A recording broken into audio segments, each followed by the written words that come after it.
Three, two, one. So, welcome to my podcast. I'm your host, Larry Liu, and today I have a special guest, Gábor Scheiring. He is currently a research fellow at the Dondina Research Center for Social Dynamics and Public Policy at Bocconi University in Milan, and he's also an expert in Hungary. He has various degrees, the latest one at the University of Cambridge, a PhD in sociology, awarded last year. And I think the most interesting part about Gábor's biography is that he was an MP for the Hungarian Parliament between 2010 and 2014, and we'll have obviously a lot to talk about there. So, Gábor, thank you very much for joining here in the podcast. Thank you very much for your interest in my work, and I'm really impressed by your also by the breadth of your work and your ability to digest things, and also your willingness to look through different papers of mine. So thank you very much for your interest and the time you invest into the podcast. Well, I should say as a little preface as well. I mean, I'm working on a paper because there are a few Polonian scholars who invited me to write a paper about Central and Eastern Europe. I mean, it's not my area of expertise, but I've taken some interest in obviously explaining authoritarian populism. And we also have one of our scholars here at Princeton, Kimberly Shepele. She's a foremost Hungarian expert, and we talked on and off about the political situation in Hungary and Orban. So that's probably how it got awoken. And of course, we spoke at a common panel, I believe, last year in Vienna at the Polanyi Society. So maybe you want to talk a little bit about your biographic track. I mean, you're a very prolific scholar, and you've turned into a politician as well, and then you went back to being an academic. Maybe just map out a little bit for our audience, what took you to these paths. Well, perhaps I would start by saying that basically the thing that motivates me when I'm doing my academic work and when I was doing my political work is pretty much the same thing.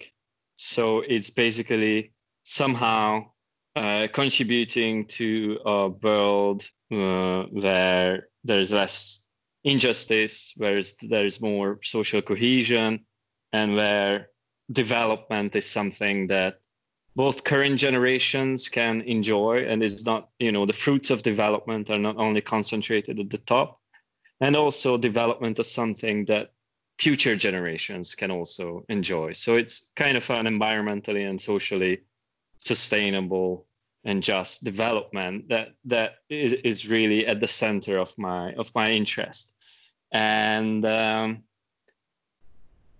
I became interested in this worldview and trying to understand the world and how far it contributes to this, or doesn't contribute to socially and environmentally sustainable development, was driven by my personal experience with Hungary's transition from what was called state socialism to capitalism. And born in a working class family at the industrial suburb of Budapest, my experience was, and my family's experience was what I would call now, I didn't call it that way back then, but what I would call now, the experience of class dislocation. So basically, downward mobility of a class that was quite central for the legitimacy of state socialism until the end of the 80s.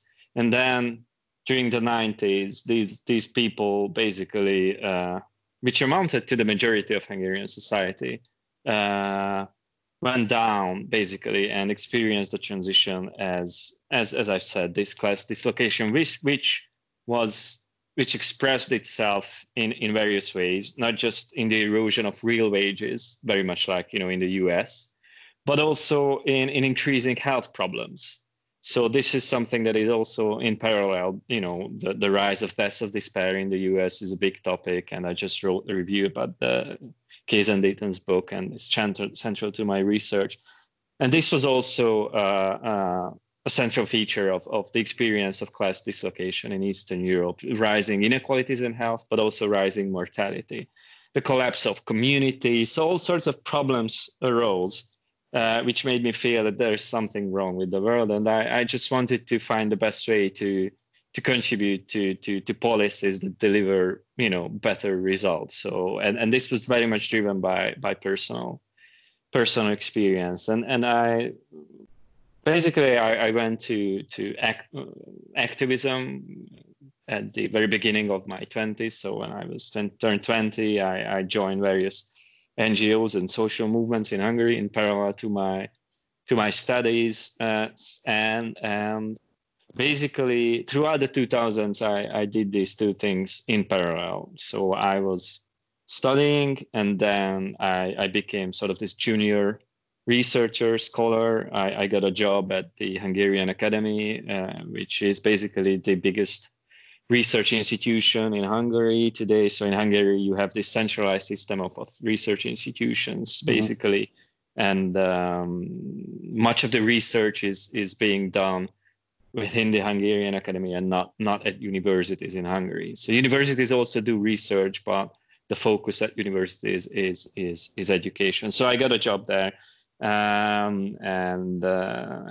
also did an MA at the Central European University, then Corvinus University. But parallel to this, I was quite active in NGOs and what was at that time called the Global Justice Movement and its Hungarian wing, basically. So, and then by the end of the 2000s.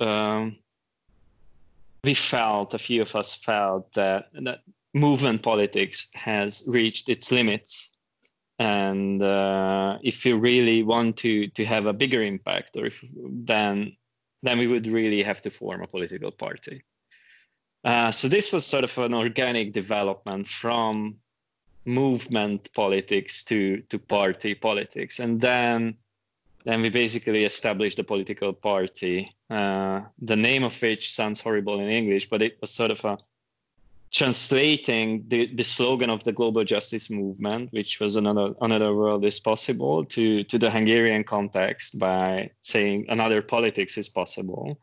But it sounded so, and we translated it back into English. The official name of the party was Politics Can Be Different, which sounds a bit silly, but the idea was to combine basically the insights of the Global Justice Movement, local green movements, with this general drive to renew politics, which if there are people familiar with Hungarian political history, by the end of the 2000s, Hungarian politics was in a deep crisis. So this was sort of I would call it a populist attempt, and a progressive populist attempt to attack political elites and offer something new, basically building on green and global justice movement. So that's how I ended up in the Hungarian parliament. We didn't really think at that time that,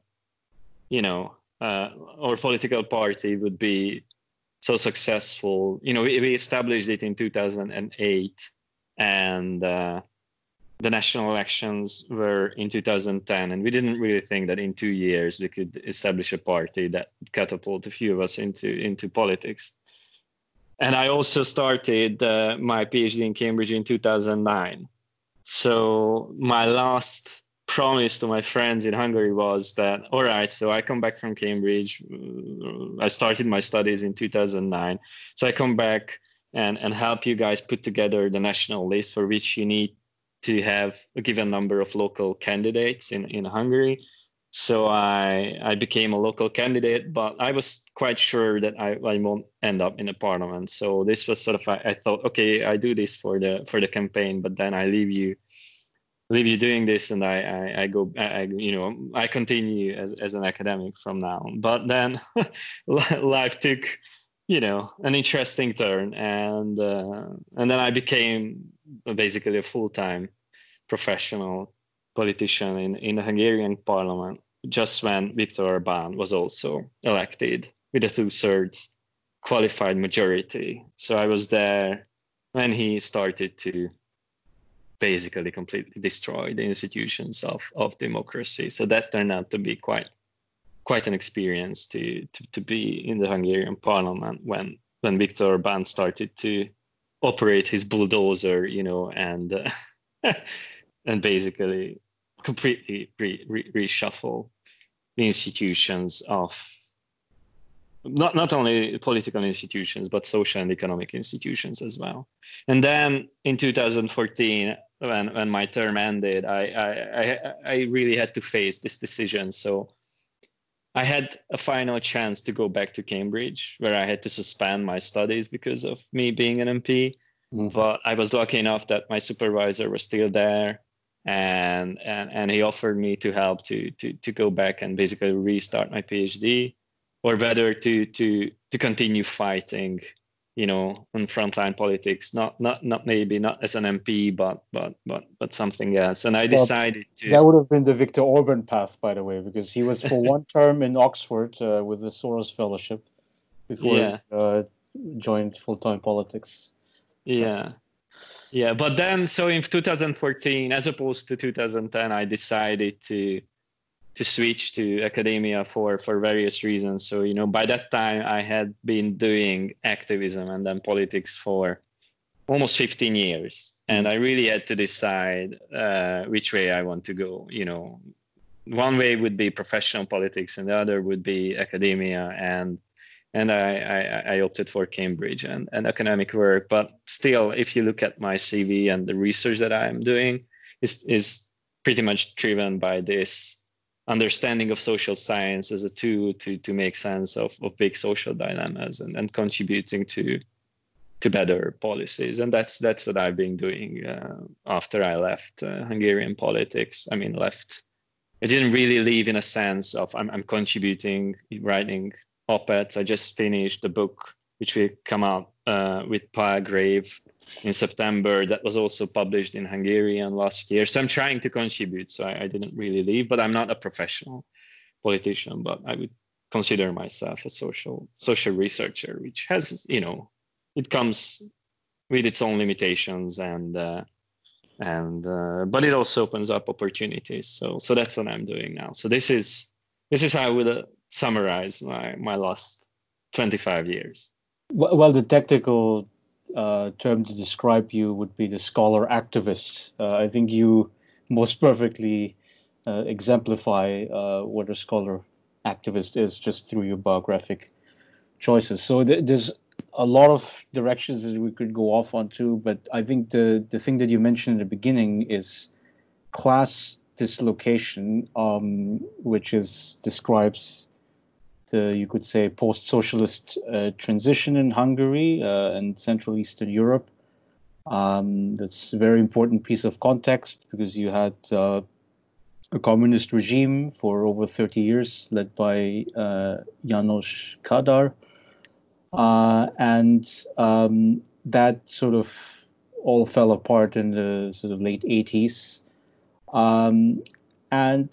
Could you describe perhaps a little bit about the features of this class dislocation? I mean, you mentioned some of those, like the health indicators, mortality, health and income indicators. But in terms of, you could say, the political economy process of it, like why is post-socialist transition a traumatic experience? That's a very good question, and as you know, this is one of the key questions of my research. And I think it's the question that connects my two main research areas, which is the political economy of health and the political economy of populism. And the connecting line is basically the human experience of economic change or globalization. And post-socialist change is just one version of economic globalization. So that's why there are so many parallels with Western Europe, but especially with I would say there are more parallels with the US and the American Rust Belt than with Western Europe. So, it's very hard to summarize in one or two sentences this human experience. But as I've said, real income has either declined or stagnated for a very large part of the population. We don't have such good income data as you do for the US. So we only have, when it comes to real income, we only have an average, which suggests that just a year before Viktor Orbán took power, so that is in 2009, the average real income in Hungary was around only 10% higher than it was in 1979. So basically 10 years before the end of socialism. So that's basically three lost decades in terms of real income growth. And when you consider that income inequality has dramatically increased during the same period, so Eastern Europe and I would say Hungary and Central and Eastern Europe is still considered as a region where income inequalities are not the highest globally, but they started from a very, very low level. So these were very egalitarian societies. Socialist societies were all very, very egalitarian. So from a very low inequality, they grew dramatically in terms of towards more unequal societies. So if you measure the speed of the growth of income inequality, it was quicker than the rise in inequality in the US or the UK in the 80s, which is considered, the most dramatic, cases of skyrocketing income inequality. But it took place at a lower level. So that's why many political economists say that, well, income inequality is not as important in Eastern Europe or Central and Eastern Europe because there's not such a high level of income inequality. But if you look at from where these societies started, it makes such a big difference. So the change in income inequality was massive. So that's one thing. And experiencing economic change, income inequality, seeing your neighbors, maybe not your neighbors, but seeing people on TV, seeing politicians, seeing the former manager of the company where you worked, or seeing the socialist, the nomenclatura, the party leaders, or trade unions, some trade union leaders even. By trade union, I mean the official state socialist trade union. So those people who had access to decision-making positions at the end of the 80s, seeing them become rich did not help to legitimize the new regime. So this was a very important element of this experience. A second is, as we discussed, the indicator of health. And I do think, following Amartya Sen, that health and mortality is just a very powerful indicator of development, a much better indicator of development in many ways than GDP. And if you look at the 90s in Russia, it's again a lost decades. The large part of the 90s in Russia were spent with increasing mortality rates. And mortality also increased in Hungary, although not throughout the whole of the 90s, but until 1993, mortality increased. So that was the most dramatic, those were the most tumultuous years of the transition when mortality increased. Okay. Yeah, so there were issues with mortality in Eastern Europe, and So declining real wage, growing income inequality, worsening health indicators during the first years of the transition. Then during the second decade of the transition, you have an explosion of private debts. So people were trying to extend their stagnant wages or incomes by this, what Colin Crouch called financialized Keynesianism. So, and this was propagated by elites as well. So, which means basically buying a car and buying a house through, taking out a loan. And Eastern Europe and Hungary had a very similar construction, similar in terms of its toxicity as the U.S. subprime. So it was a different construction, but similarly toxic in terms of its effect. So these were foreign currency loans, which means that they were not denominated in the local currency, but in other, mostly Swiss francs. And when the financial crisis hit and the local currencies collapsed, this resulted in the skyrocketing of interest payments, but also the debt burden that most families had to face. So this was another crucial aspect, the debt crisis. And I would mention one more, which I think is crucial, is basically jobless growth. So you have, let's stick to Hungary, the country that I know most. From the middle of the 80s, when basically the neoliberal reform started at the end of the 80s already during the last state socialist government.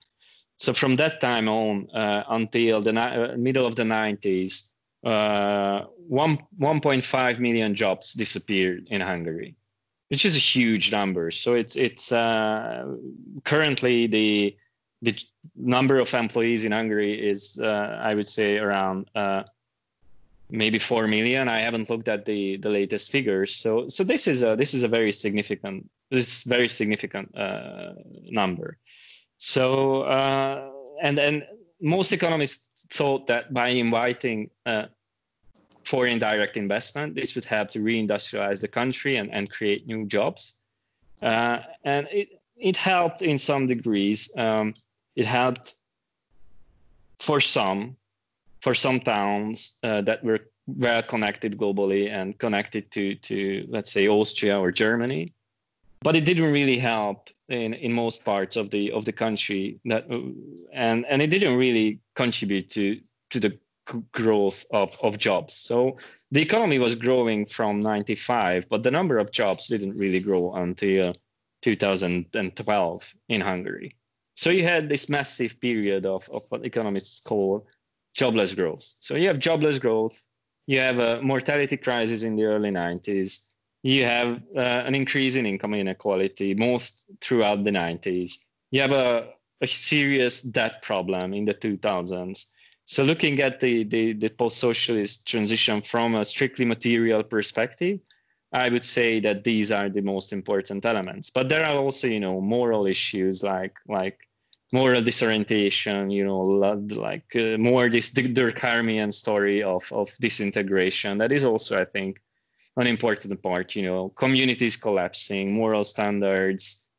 Just what should I do when corrupt politicians steal my company? How should I behave? This creates big confusion and doesn't really, contribute to well-being. So there's no such, like some other societies have more cohesion, and Eastern European societies are not these types of societies morally or culturally either. So these are, I would say, the most important problems.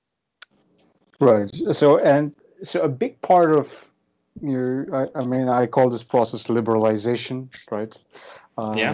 It is privatization, right? So it's you take what used to be state companies and then you transfer them onto the private sector. And then now the big question that arises is, how the privatization strategy occurs.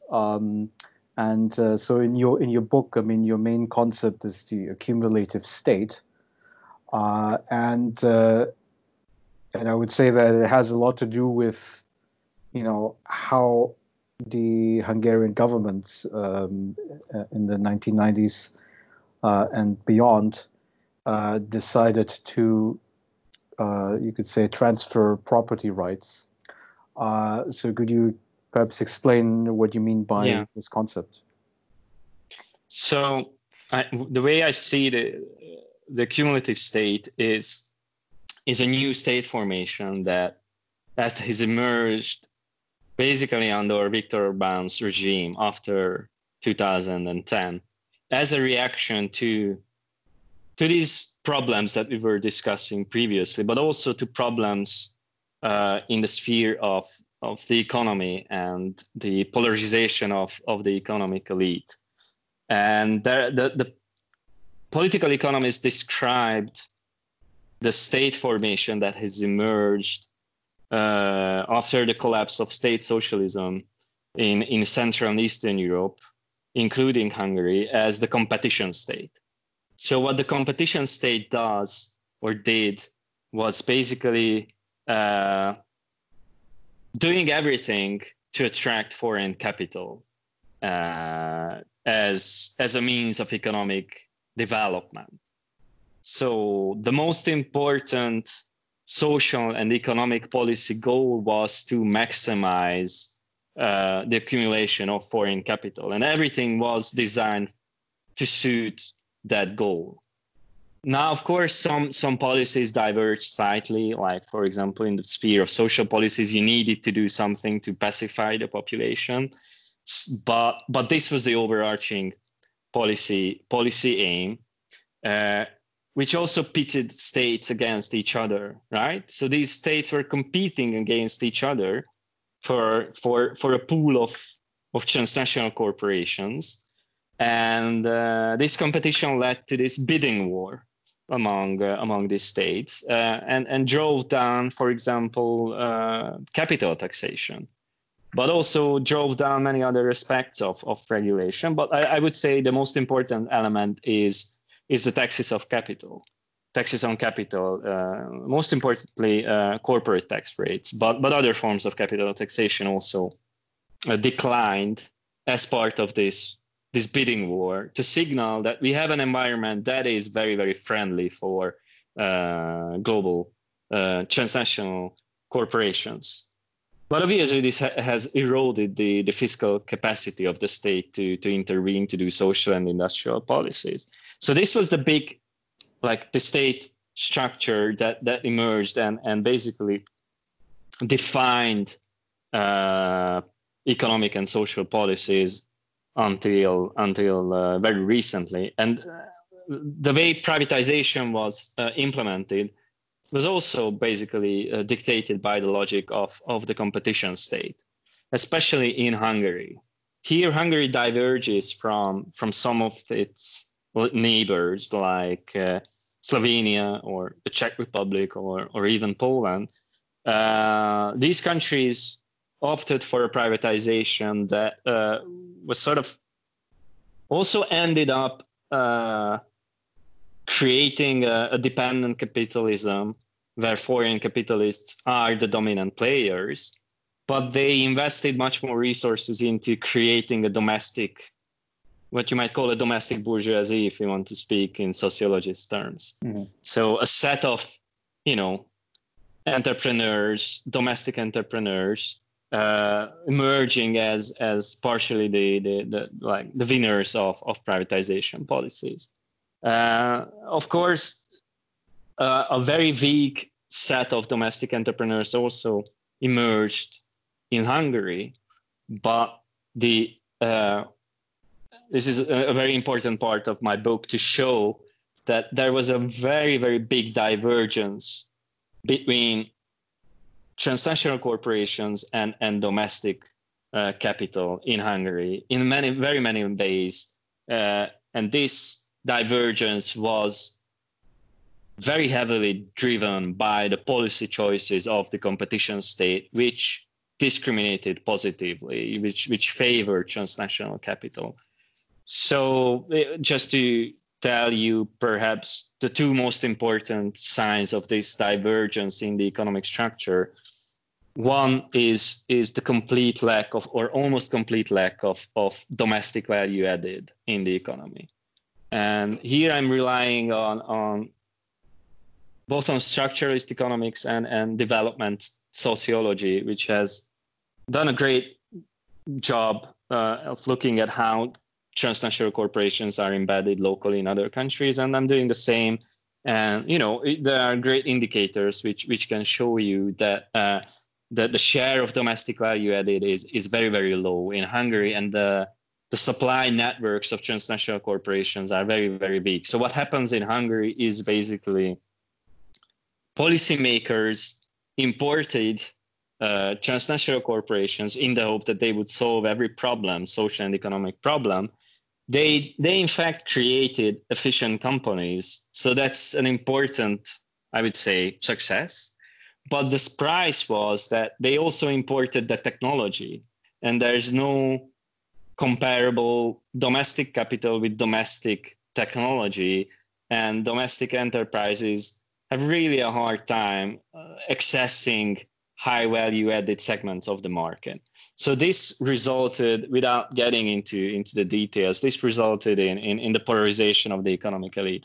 And the second indicator of this divergence between the two segments of the domestic and transnational capitalists, I would say, is the divergence in productivity. So you have these highly productive, technologically intensive manufacturing companies. So let's think Audi or other German car manufacturers in Hungary, and typical Hungarian, the biggest Hungarian capitalists are either producing some kind of raw material or some very basic products, so like plastic parts for multinational companies, or a lot of companies provide services like cleaning or security for transnational corporations. So if you look at big Hungarian capital, you don't really find Hungarian Facebook or Hungarian Audi. It's really low-tech, labor-intensive, or other types of merchant capital that is not really tech-intensive. So this really created a middle-income trap and all sorts of problems for economic development by the end of the 2000s. And one of the political implications was, as I describe in my book, the revolt of the domestic bourgeoisie. So this weak domestic capitalist class that was basically fed up by the state, the competition state, privileging transnational capitalists and pushing heavily for economic nationalism. But they could not, of course, overthrow the dominance of foreign capital because they are just so much more powerful, and the state also depends on foreign capital. So what the national bourgeoisie, in alliance with nationalist politicians, that is Fidesz mostly, and Viktor Orbán, what they could do is to renegotiate the terms of the class alliance that was basically forged in the 90s with transnational corporations to include domestic capitalists in certain segments, mostly those segments of the economy that are non-technological. And there, domestic capitalists have now better opportunities and receive more support of the state. So what industries are those domestic capitalists? So mostly, like, you could think of retail, for example, or the energy sector, but also banking as well, which is not a technologically intensive sector, right? There was also a big reduction in the share of foreign capital. But the most important parts of the Hungarian economy are still manufacturing related to automotives, German car manufacturing companies, also pharmaceuticals, but also electronics, IBM, also Samsung. They all have big plants in Hungary. And these are the typical assembly plants that work with imported technology, utilize cheap Hungarian labor, import basic parts, assemble basic parts in Hungary, and export them back to mostly to Western Europe. So this has remained. capitalists subcontractors to these multinational corporations? Most of them are not subcontractors. Some of them are, but the domestic capitalists that I would say are the biggest winners of Orban's sort of illiberal populist regime are not suppliers of transnational corporations. They are, like in retail, they operate domestic retail chains, or in banking, they operate domestic banks, or, like investors in just simple financial investors, or, the Hungarian variants of Donald Trump assembling big money through buying and selling houses and whatever. And so these are also, you have a few big law firms, so these are not really suppliers for foreign capitalists, but more sort of these segments of the economy that are more domestically oriented. And you asked about the cumulative state. So the way I see the cumulative state is as the domestic bourgeoisie was incorporated into the power elite along transnational capital, which was achieved by nationalist politicians. The structures of the state changed dramatically as a result of this change in the dominant power bloc. There's a fusion of economic and political power, and you could also say that there's a radicalization of neoliberal policies in certain areas that favor capital accumulation. So the state now is less targeting foreign capital accumulation, but more capital accumulation in general, including domestic capital. And basically, the biggest victims are working poor, also working class people, the underclass, and then the social policies, education, health, which saw major cuts. And this reduction in spending was then reallocated towards economic functions of the state. So like public procurement, state investment policies, and direct subsidies towards companies. So like directly giving money to foreign and domestic capitalists to do business. So this is what I call the cumulative state, a very heavy increase in the economic functions of the state, which creates political and social tensions, which require authoritarian solutions. So the cumulative state is sort of an authoritarian state geared towards increasing wealth creation and capital accumulation. And so one element of it in the state budget, as you mentioned, is that the social services, I guess education and healthcare are the major, and also social welfare are the ones that receive the cutback. One area that also increases is public security, apparently, right? So yeah, police forces, prisons is yeah. a major area to sort of discipline the population.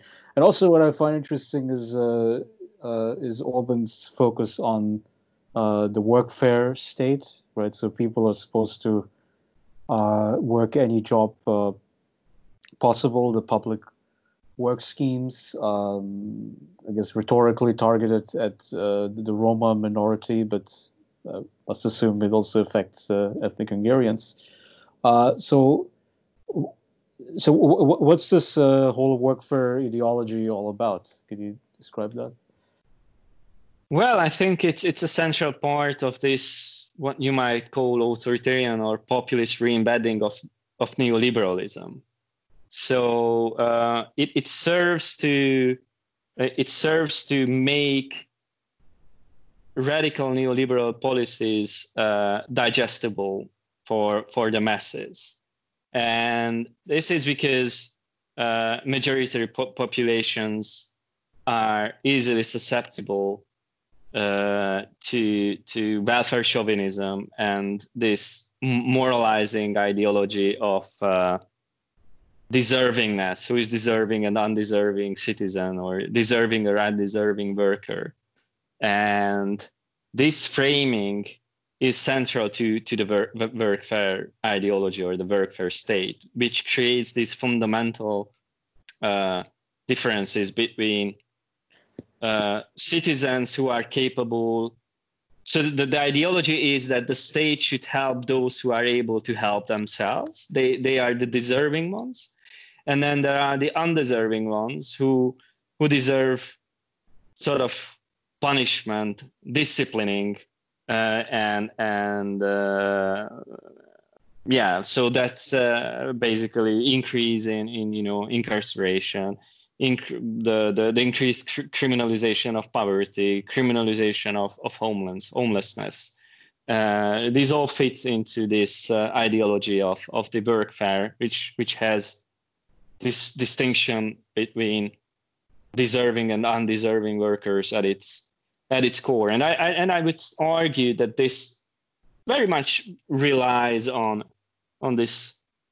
So it's not a Hungarian invention, it was basically invented in the US and the UK during the early phases of neoliberalism, which also was about, those attacking people dependent on welfare and valuing creative citizens who create value. And then the state was supposed to help those who are creating value and just get rid of these welfare-dependent welfare queens who are not really adding anything to society. So this is basically the Hungarian version of the of the same populist discourse that embedded neoliberalism in the 80s in the US and the UK. It's now used in Hungary to embed social and economic policies that favor high-income citizens. And an important part of how this right-wing populist narrative could spread is the authoritarian policies, and I think we should shift to that a little bit, because you have served as an MP during that important period, in 2010 to 2014. The fundamental law was passed in 2012. And one thing I found out recently was that the official designation of the state is just Hungary. It used to be called Hungarian Republic until 2012. So to talk a little bit about, from your personal experience being on the ground, in that year between 2011 and 2012, when that constitution was rammed through, what exactly happened to the Hungarian state in the constitutional perspective? All right, so I'd be very happy to talk about the personal experience, but just let me expose one more theoretical construct that I'm using in my research, because it resonates so much with this populist re-embedding of neoliberalism and the accumulative state that we have been discussing previously.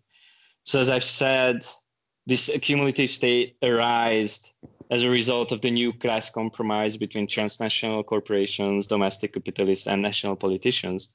And it increased social inequalities. And there are two ways that the state is making this politically sustainable. One is populist re-embedding of neoliberalism. So basically, workfare and other populist discourses that are designed to redirect attention from material inequalities towards new moral hierarchies to attract the attention of majority citizens. So this is a populist re-embedding or authoritarian populism. And the second way to make the increase in polarization politically sustainable is by increasing authoritarianism. And most analysts of democratic backsliding in Hungary argue that it's unrelated to economics. It's driven by Orban's personal whims, or it's a result of the culture of Hungarians being just simply not fit for democracy. Whereas in my book, I argue that in part, not wholly, but in part, it's related to the rise of this new regime of accumulation and new state strategy to improve capital accumulation and wealth creation. So you have to see authoritarian solutions, or the way I call it in my book, institutional authoritarianism, as basically as a way to make the radicalization of neoliberalism sustainable politically. And now the way this works is basically reducing the scope of political competition through various ways. There are different tools to achieve that. Rewriting the electoral law, favoring Fidesz, gerrymandering, conquering media, private media, conquering the public broadcasting, both radio and television, and utilizing it as propaganda machinery, conquering other independent arms of the state, like the Public Audit Office, or basically every other arm of the state has been conquered by Fidesz to serve the power interest of Fidesz to stabilize rule. That's why I don't think Hungary is a democracy anymore. I think it's a competitive authoritarian regime which leaves a democratic facade. There are elections, but the substance of political competition is so thin that I don't think it qualifies as a democracy anymore. So this is what authoritarianism means today in Hungary. And I'm very happy to talk about the personal experience of this. In Parliament was, as you said, this was the time when a new constitution was passed, which was completely a unilateral process by Fidesz. So normally when you do a constitution, you would want to include all parties, also social stakeholders, to distill some shared, so basically the fundamentals of a society that we all agree on should be included in a constitution. Now the current constitution of Hungary was completely unilaterally created by Fidesz, and I think that's the most important part. And it also inscribes some deeply conservative cultural values, but also economic policy values in the constitution. Like, for example, now the state has a constitutional obligation to reduce its debt each year until it goes below 50%. So should there be a change in government, it is constitutionally obliged to follow an austerity policy until the state debt goes below 50%. And it's now around 70%. So I would say for the next 20 to 30 years, the constitution condemns each Hungarian government to spend less than it collects in money. So that's a very strange constitution, I would say, favoring a particular ideology and favoring a particular group of society. This was also the time when Fidesz rewrote the electoral law, which, we all protested against these measures in the parliament in various ways. This was also the time when Fidesz rewrote the basic functioning of the Hungarian parliament itself, giving more rights to the majority inside the parliament, in making the life of the opposition harder. And the general way Fidesz works within the parliament is basically a monolithic power structure, and the opposition is basically there, only to, just to represent a small side or a side of Hungarian society, without basically any opportunity to achieve anything substantial or meaningful within the parliament. And the parliament itself is downgraded to this basically a mockery of a normal parliament, which is basically just an extended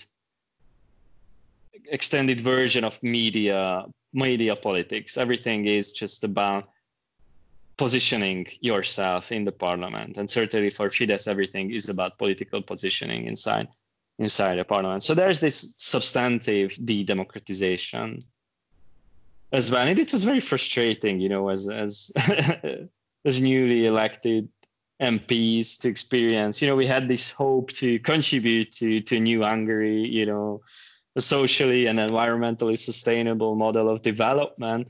And then we had to face this monolithic structure of Fidesz.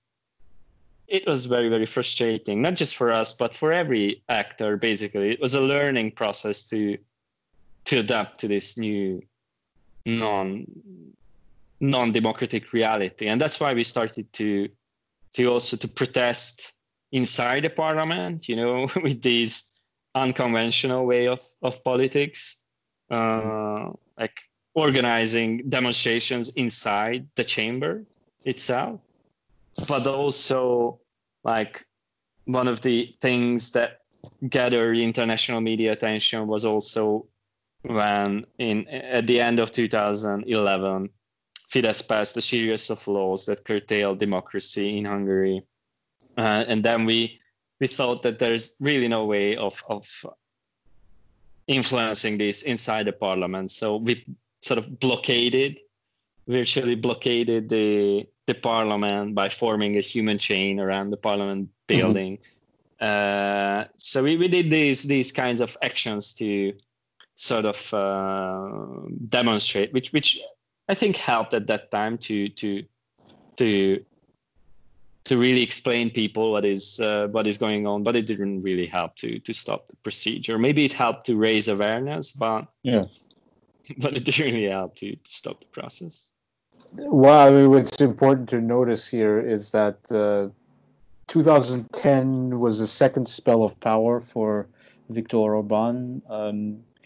He was in power the first time in 1998 to 2002, and back then, so he was in a coalition with the MDF. I think it's a conservative party, and he didn't have a 2/3 majority back then, right? So I must assume that this was, so in 2010 when he won more than 50% of the vote, but 2/3 of the parliamentary seats, that 2/3 majority seems to was the key institutional lever in the hands of Viktor Orbán to basically realize the authoritarian vision. I mean, is that a correct way of putting it? Yeah, that's the most important institutional basically tool that he is relying on, his qualified majority inside the Hungarian parliament. So yes, you're right. You're correctly assessing, and this was something completely new in Hungarian politics in terms of one party having a 2/3 qualified majority in the Hungarian parliament. So this allowed Viktor Orbán to do basically everything he wanted. But this also relies on a massive social power. So Fidesz is able to do what it's doing because of its embeddedness in society. Mm-hmm. We talked about this experience of class dislocation, and the other side of this was the way the political left abandoned the working class. A very similar story as it unfolded, like the one that unfolded in the US or the UK, centrist left-wing politicians embracing neoliberalism and abandoning the working class. The same happened in Hungary. And what really contributed to the 2/3 majority of Viktor Orbán, I would argue, is the shift of the political allegiance of the working class, especially in the industrialized provincial towns around Hungary, so outside the capital, in former socialist industrial towns that were the regional strongholds of the left, fall in 2000 and became the strongholds of the right, and this has changed only very little recently. The opposition managed to win in the biggest towns during the last municipal elections, but the opposition also includes the radical right. So if you just take the left is still a tiny minority in most of these former strongholds of the left. And so this is one of the fundamental bases of Viktor Orbán's power, which is he lost some of his working class supporters because of his policies, which is very much against the working class. But because of this authoritarian tactic, and also because of the populist re-embedding of neoliberalism, he's also able to do two things. One is to limit the opposition's ability to politicize disillusionment, and B, he's also able to limit the loss of his support among the victims of the regime. So he's very much embedded in the rural working classes, I would say, which is crucial for the weakness of the left. But he also conquered institutions, basically. By he, I mean Viktor Orbán and his party Fidesz. So he invested a lot into building organizations and systematically taking over, for example, business advocacy organizations already in the 2000s. Also forging alliance with the church, which serves as a crucial local base for the political mobilization structure of Fidesz. Taking over sports clubs, for example. Now every major sports club in the country is run by some Fidesz guy. So if you look at these institutions like sports clubs, theaters, you basically everywhere, business associations, they are all, run by someone either directly from the party center or closely affiliated with the party.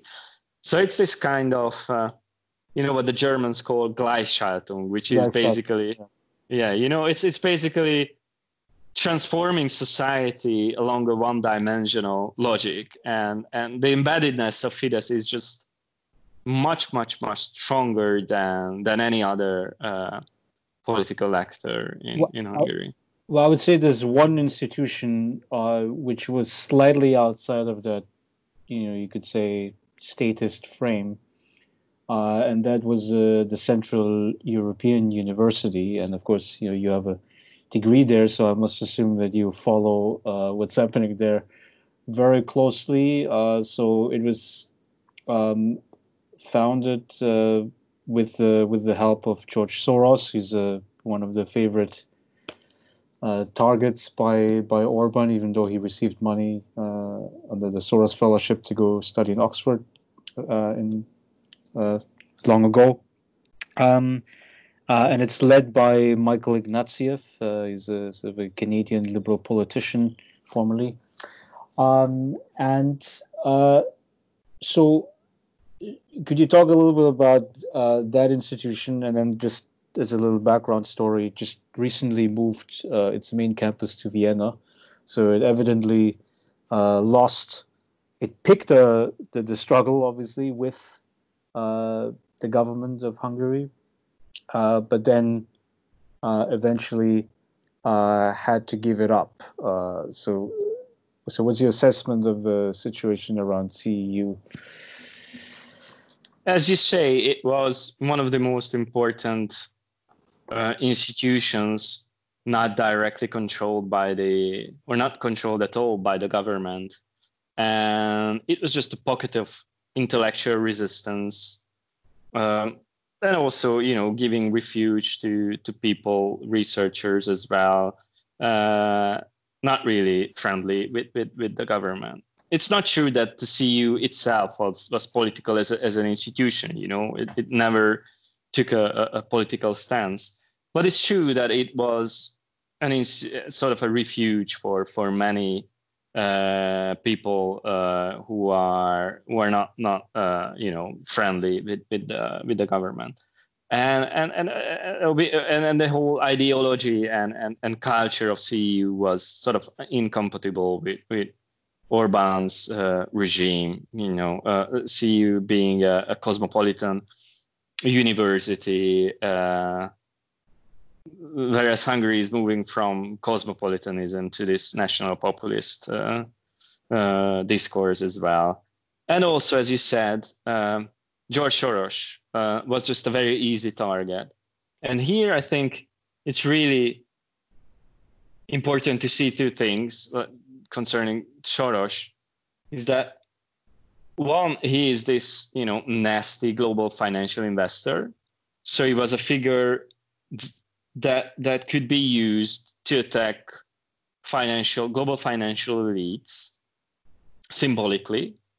But he was also a figure who was advocating for a more, humanistic treatment of migrants.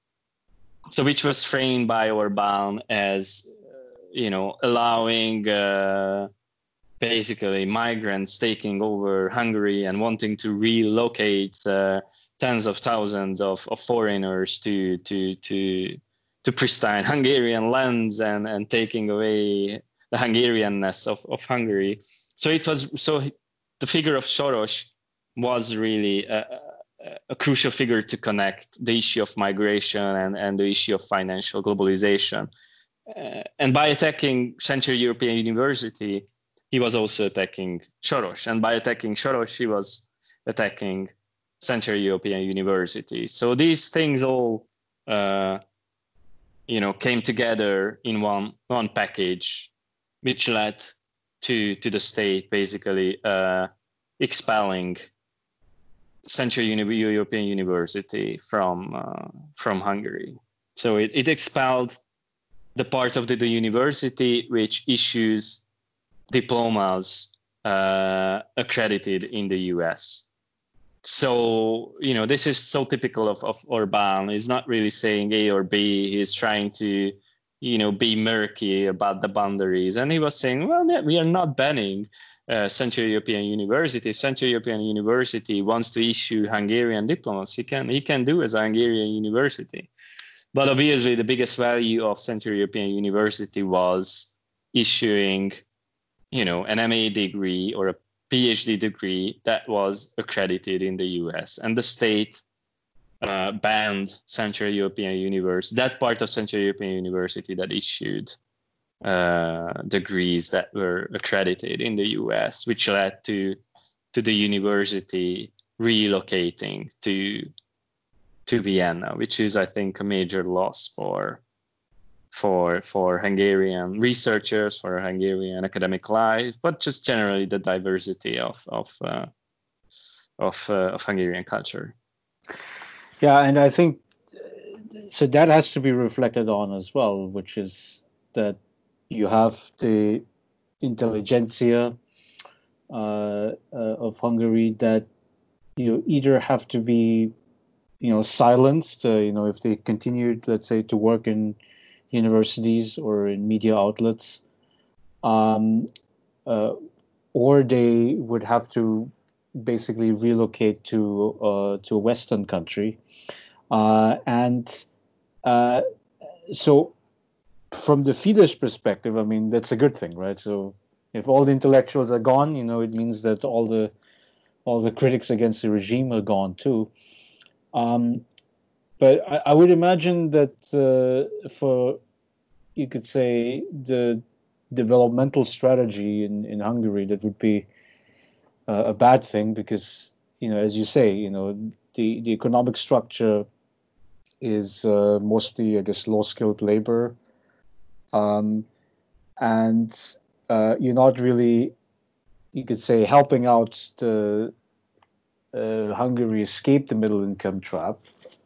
And in fact, if you wanted to have an if you wanted to maintain this authoritarian system, I would say it's really difficult to escape the middle income trap, because you basically shoo away all the high skilled and the professionals and the intellectuals. Yeah. So do you see that link as well, that there is that the whole movement of brain drain is actually detrimental to even Hungarian domestic development? Sure. Now we have to here we have to be careful, because this is happening in many other parts of the European periphery or semi-periphery, and in fact in most countries outside of core capitalist or dynamically developing semi-peripheral countries. A few of them are able to attract high-skilled migrants, but most of them are losing out, and people are migrating to core capitalist countries. So this has been a major problem for Poland as well. But in fact, in addition to mortality and health problems, immigration of Hungarians or Poles has been a major contribution to population decline. The third major factor was fertility, and now the 10 countries in the world with the biggest decline in population, according to the UN, are all located in post-socialist Eastern Europe. So this is a massive problem around the region. But Orbán's regime has exacerbated this, and there's no good official data on this. But journalists attempted to calculate the number of Hungarians that have left the country after Viktor Orbán took power, which is around 400,000 to 500,000 people. So there are now around 600,000 Hungarians living abroad, according to these calculations. Around 100,000 Hungarians left before 2010, so before Viktor Orbán took power, and the rest have gone after he started to build his regime. And this is a massive loss of, if you want to talk like an economist, it's a massive loss of human capital. So this definitely does not help for the long-term development of the economy and just simply for Hungary to escape the middle income trap. But there's also another quite paradoxical dimension of this middle income trap. As we discussed before, this dependent development model relying on importing high numbers of transnational corporations was exhausted by the 2000s. So basically the structures of the competition state were not sustainable in the long run economically. So something needed to change. And technocrats around Fidesz and economic nationalists around Fidesz sense this more than neoliberals around the political left in Hungary, and they are talking about a new developmental state in Hungary designed to escape the middle income trap. So there is something going on in their head in terms of perceiving the problem, but the way they organize the state is completely going against the proper Weberian bureaucracy built on high-quality state bureaucrats, semi-independent from economic actors who are able to guide long-term economic development. And if you look at the literature of developmental states, it's basically without this semi-independent, or as Peter Evans calls it, embedded autonomy of the state, there's no way to generate long-term economic upgrading. Mm-hmm. And what Orbán is doing is basically completely dismantling the Weberian character of bureaucracy, by which I mean rule-based, rule-following, rational character of bureaucracy, and reorganizing the structures of the state along political loyalty. So it doesn't really matter whether you are qualified or not. That's not the most important aspect for making a career in a Hungarian state now. The most important aspect is your loyalty to Fidesz. And this is typically, not a good way to generate long-term economic growth. But if you also look at investment in education, has been declining. And also, PISA rankings have declined recently. I saw in Hungary. Sorry? The PISA ranking, which is some exactly education test. Yeah, exactly. So the PISA measures the quality of the education system by the performance of students, which showed a big decline under Viktor Orbán's regime. Higher education school enrollment has been declining dramatically under Orbán. The complexity of the economy measured by this indicator called Economic Complexity Index has been declining under Viktor Orbán. So although they might be sensing that there is something wrong with the dependent economic model and that there would be a need for a developmental state to go beyond this middle income trap, what they are doing in reality is just basically locking in the country into this dependent model and building a state structure that is completely unable to chart long-term industrial upgrading. And in fact, what it does at the moment is industrial downgrading, right? By the measure of economic complexity or the technological complexity of experts. What you're seeing is an economic downgrading happening now in Hungary, which is completely the opposite to the story of Far Eastern Asia, success stories in East Asia, right? Like South Korea or Taiwan, which started out also, importing foreign capital, but then used the state to push for technological transfer, to capture domestic value added, to allow for a productive capacity domestically that is able to keep value production within the confines of the economy, so that it's not just importing technology and exporting goods that we assemble locally, but that we have technologies that contribute to domestic developmental as well. So that would be a developmental state as it was done in East Asia or some countries in East Asia. What Orbán is doing is completely the opposite. Yeah, so I recently read this book by Balint Magyar, and it's titled "The Mafia State," which is I thought it was a great description. I mean, naming the names inside the Hungarian power structure, but I would still say, I mean, the mafia state, it's a little bit of a confusing term. I mean, if you're like classically trained sociologist, you might be more inclined to call it patrimonialism, which is like a Weberian term. Which is this idea that the institutions, all the institutional actors, are dependent on the boss, basically, right? And one example that I just found out yesterday was that so if you wanted to become an MP for Fidesz,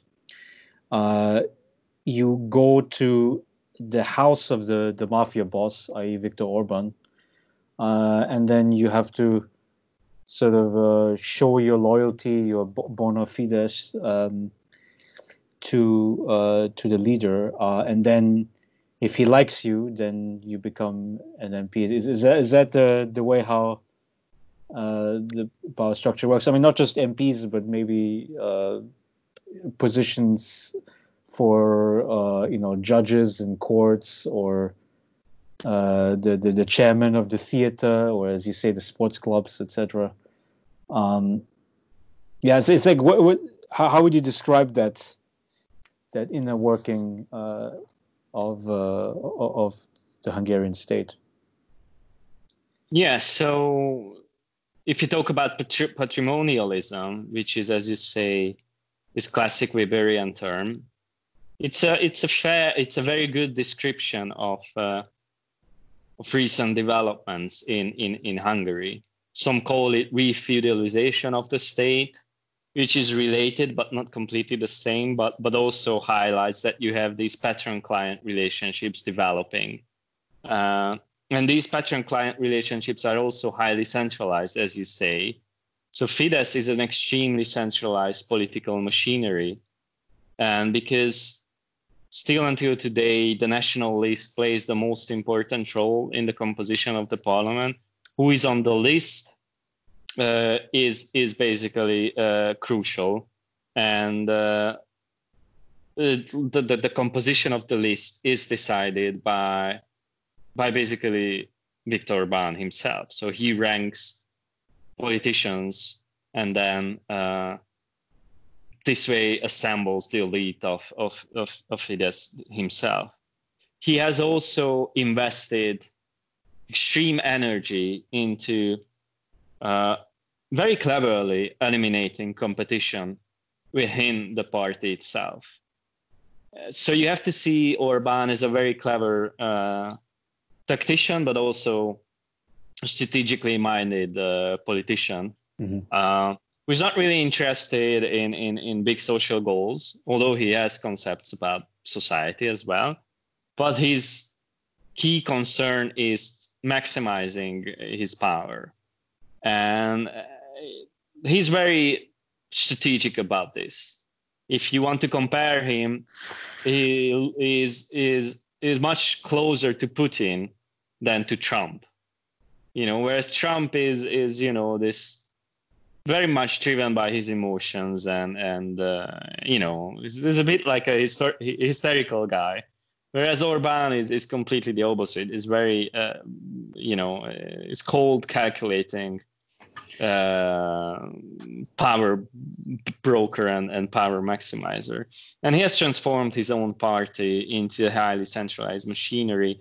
And he's very, he knows the ways to erode the political capital of his opponents. So he gives them roles that they either refused, which means that that's their demise if they refuse that role, or if they accept the role, it's a role that is very corrosive for them. So this is one of the ways in which he eliminates political competition inside the party. But then the working of the state and the party itself, Fidesz, has basically started to overlap very, very strongly. So what is happening inside the state as what is happening inside Fidesz is basically almost the same questions. So this is a Weberian patrimonialism. That's why I'm saying that it's not a Weberian type of rule-based rationalist bureaucracy. But if you want to describe this as a mafia state, well, if you like, Mafia State is a powerful analogy for political debates, right? So it's basically taking the idea of patrimonialism or the predatory state, to go back again to Peter Evans, who has basically described this phenomenon in the 80s, and politicizing it.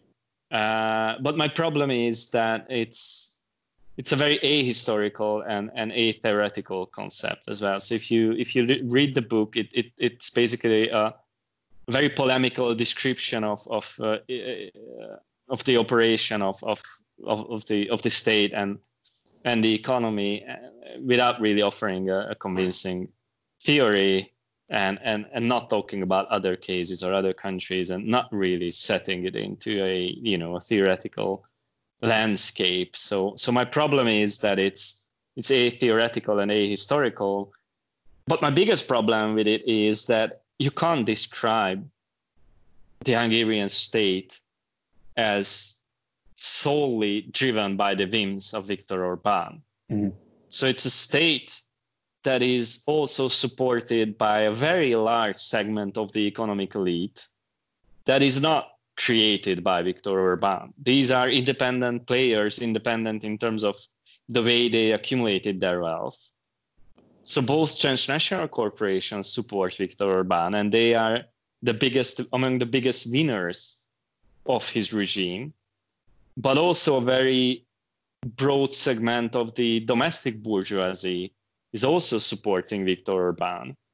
And most of these people are not friends or family or corrupt cronies, but are people who accumulated their wealth on the market, and for one reason or another, forged an alliance with Fidesz and Orbán, and are still allied with him. So yes, patrimonialism is one important aspect, but what I think makes the regime really sustainable is its broad embeddedness in the economic elite as a whole. Yeah, I think there's one name of an oligarch, Lajos Simichka. Yeah. And that keeps on coming up in my readings. So he was a schoolmate of Viktor Orban, and he used to be very supportive of Orban and Fidesz, but then there was some kind of dispute, right, between these two men. And I mean, what would be his situation now? I mean, would he become somewhat isolated from the rest of the oligarch clique? I mean, does he not get any more state contracts? Does he get the state prosecution in his house door? I mean, what would be the punishment for an unlikable oligarch? He is now retired, and Orbán leaves him be. There's no more campaign against him, but he's not doing anything. He sold all his assets. He had a big media empire. He sold everything to the loyal oligarchs. So he basically, so to speak, put down the weapons, and the terms of the peace were completely dictated by Orbán. But at the end, Orbán also accepted this peace treaty, and now there is peace. And the price is that Simichka is now, he's just a rich retired guy in Hungary, completely living a private life. So he started out. He was responsible for building up the financial background of the party. So he was the financial director of Fidesz for some time. Then he was also the head of the Hungarian Revenue Agency during the first Fidesz administration. But his most important job was to secure the financial resources for the operation of the party. Now, for this, you really have to, if you are an American used to this American type of party financing, it's completely different. In Europe in general, it's much less transparent. In Eastern Europe, it's even more informal and intransparent. So it's basically a shadow economy behind the political party that he had to build up in order to secure enough financial resources to fund the campaigns. And the way to do this was to engage in privatization deals, to secure enough economic assets that would then produce enough profits that could be invested politically into buying or building up media or financing campaigns. And the whole operation of Simichka was designed around maximizing financial income or maximizing financial input into the party to maximize the political output at the other hand. So he was not really interested in building up an enterprise for its own sake, right? So it's not like he's not an entrepreneur who would manufacture anything or provide the services to people that would run, that would have an independent logic. The sole logic of his operation was to secure financial resources for Fidesz. since we have a lot of time, I think it's also worth mentioning that the way the financial background of Fidesz was built up differed very heavily from the way the financial background of the Hungarian left was built up, because the Hungarian left inherited the economic networks from the late socialist era. And as I mentioned like an hour ago or so, the early years of privatization saw the emergence of a new economic elite, and this new economic elite, managers of former state enterprises, but also political managers, members of the for example the youth wing of the former Communist Party, very important players among this early economic elite, and they were heavily networked with the Hungarian Socialist Party.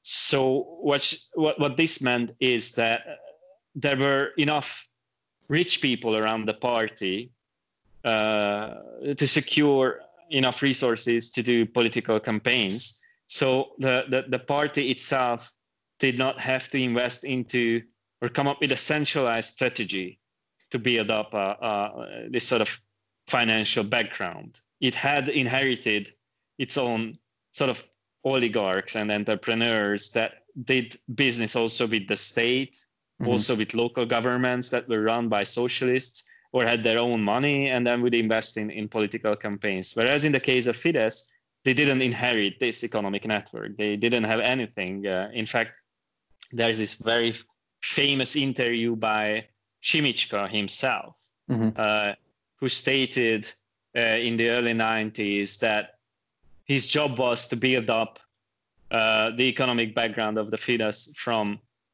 zero, whereas the socialists inherited their socialist capitalists, so to speak. They had no one, so they had to build this up from scratch. Yeah. And they did this so successfully that it completely defined the operation of the party. And by the 2000s, they started to dominate the economic elite. And it was a very centralized political machinery, and Simicska was the central figure there.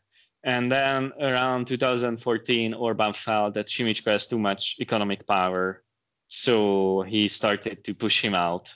Simicska was also a bit unhappy about the role of Putin and Russian money in Hungary, so they started to diverge on this issue, which led basically to a war between the two guys, because Simicska was unable to influence Orbán's politics. Orbán was afraid of Simicska's financial power. So basically, and Orbán wanted to convince Simicska to hand over the financial assets, which Orbán always saw as belonging to the political family, because that's how the financial assets were, collected in the first place. But they were owned by Simicska, so Simicska said, "No, fuck you. This is all mine. I do whatever I want." So this led to a war, but then eventually Simicska lost everything, and this was a really horrible war. You don't see this in a normal Western democracy, or you don't see this kind of war in US. Just one day Simicska wakes up and starts to spray walls and houses and billboards saying that Viktor Orbán is a jerk, and giving interviews about what a jerk Orbán is, and then he will destroy him, and then saying all kinds of, this was a really verbally also a very nasty nasty war between the two guys. And Simicska invested in the radical right, but Orbán had just way more political power, so he won. Simicska is a retiree. Did Simicska have any allies within the state and the party?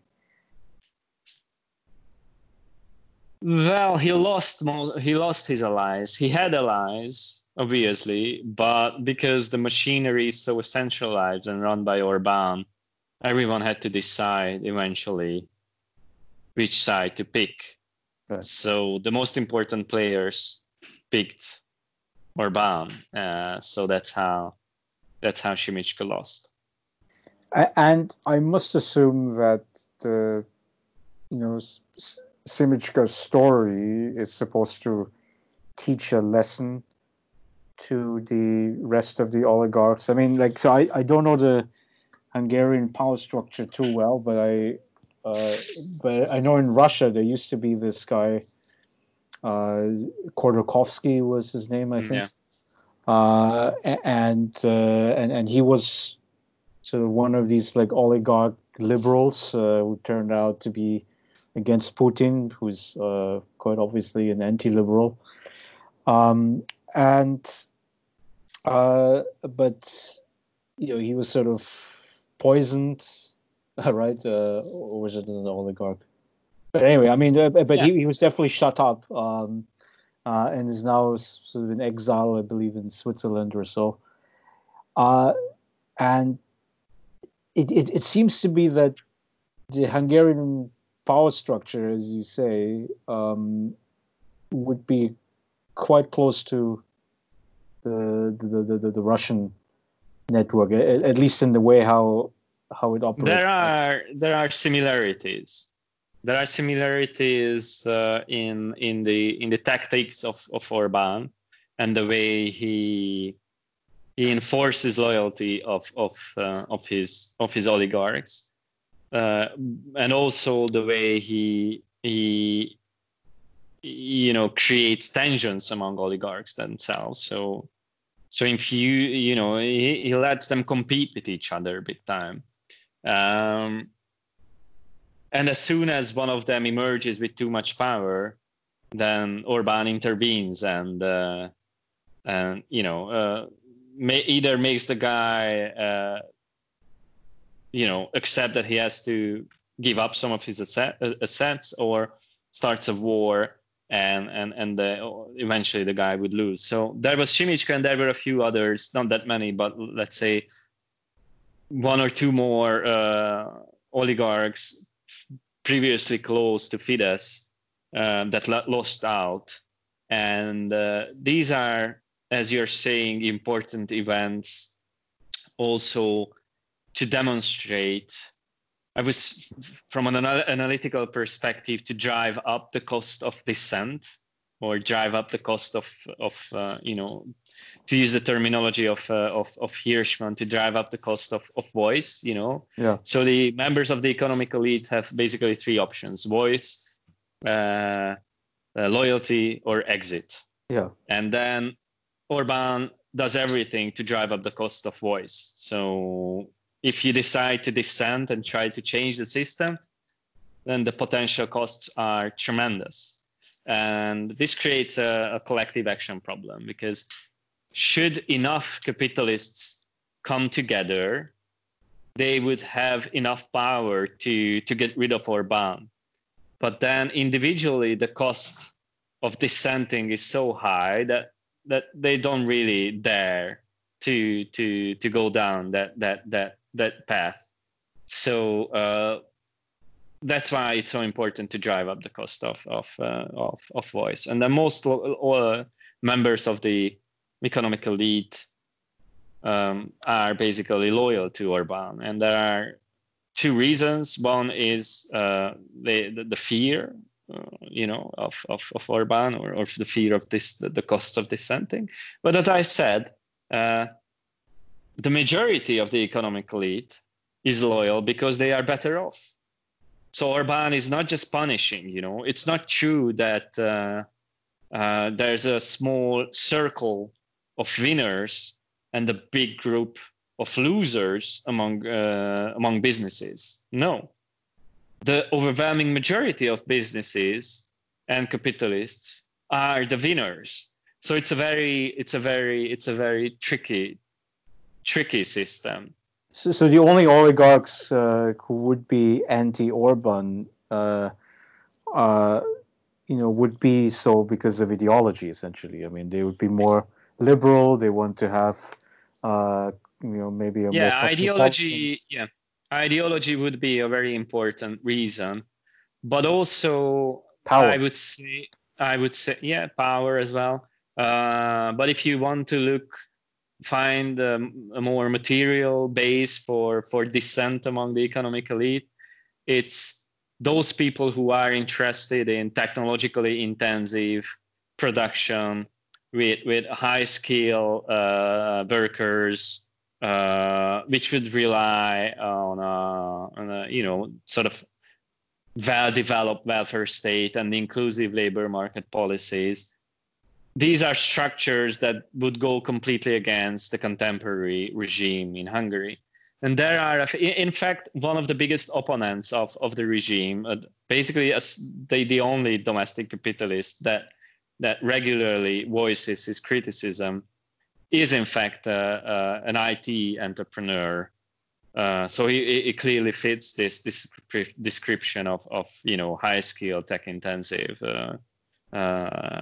production. So that could be a pocket of resistance, but there could be also labor intensive producers if they care for democracy or inclusive social policies from an ideological perspective, but they have not emerged yet. And also transnational corporations were very quick and flexible in adapting to this new regime. So if so comparative sociologists and in comparative political economy, I'm sure you're familiar with the varieties of capitalism approach, right? Yeah,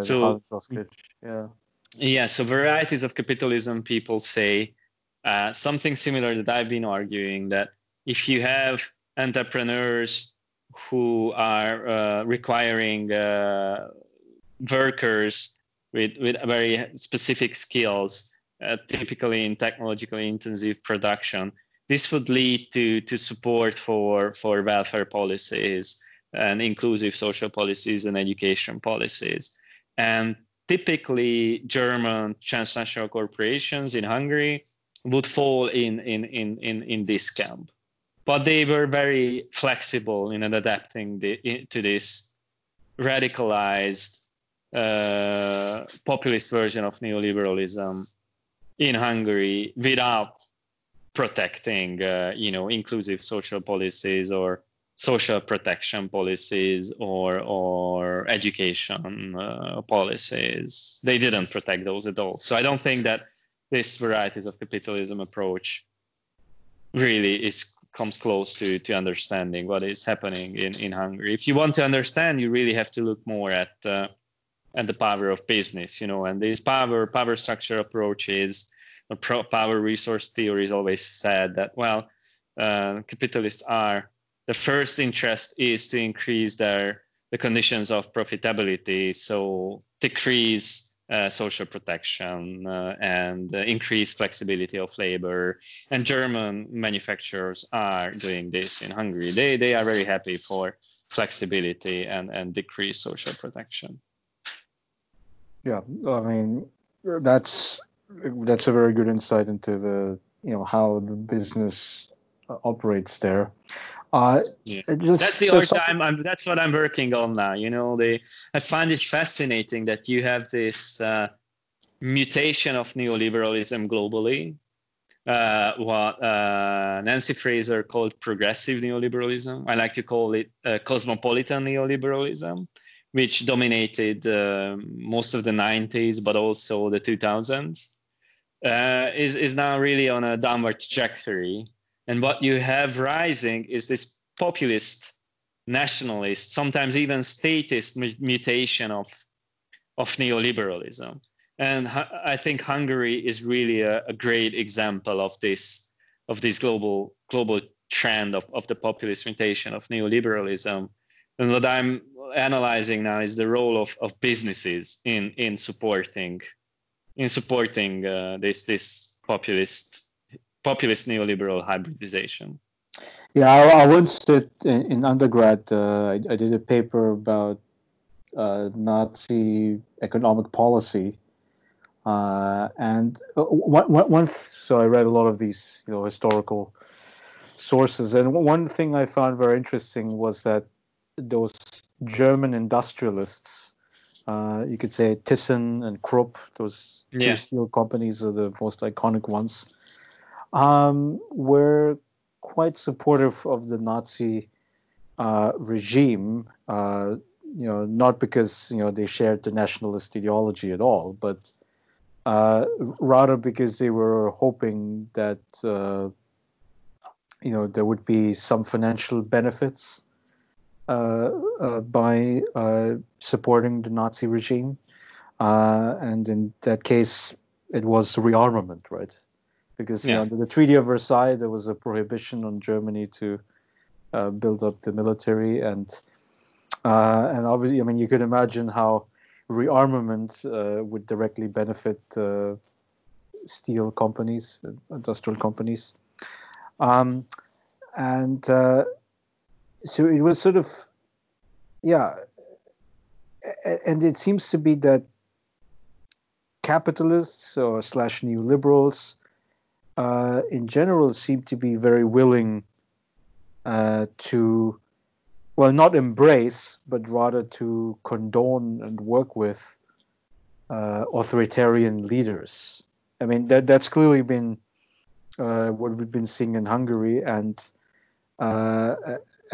that logic seems to be, taking hold over the broader parts of the world, and exactly. Yeah, so populist authoritarianism. So it does. I have actually a question with regard to the ideology element. So, I mean, I've been reading the English transcripts of some of Orban's speeches, and then also the radio interviews he's giving every week. And so, one of his favorite themes that he tries to promulgate in the audience among the Hungarian listeners is Christian democracy, right? So it's this idea that we, the Hungarian people, we don't need this liberal international cosmopolitanism, which results in a dilution of the white Hungarian race, primarily through immigration from Middle East and Africa, but then if you really try to understand the religiosity of a guy like Orban, well, he wasn't really religious, right? I mean, he came from an atheist background in the family. He sort of is baptized in Calvinism, and Calvinism is sort of outside of Switzerland, it would be the religion of portions of the Hungarian society. So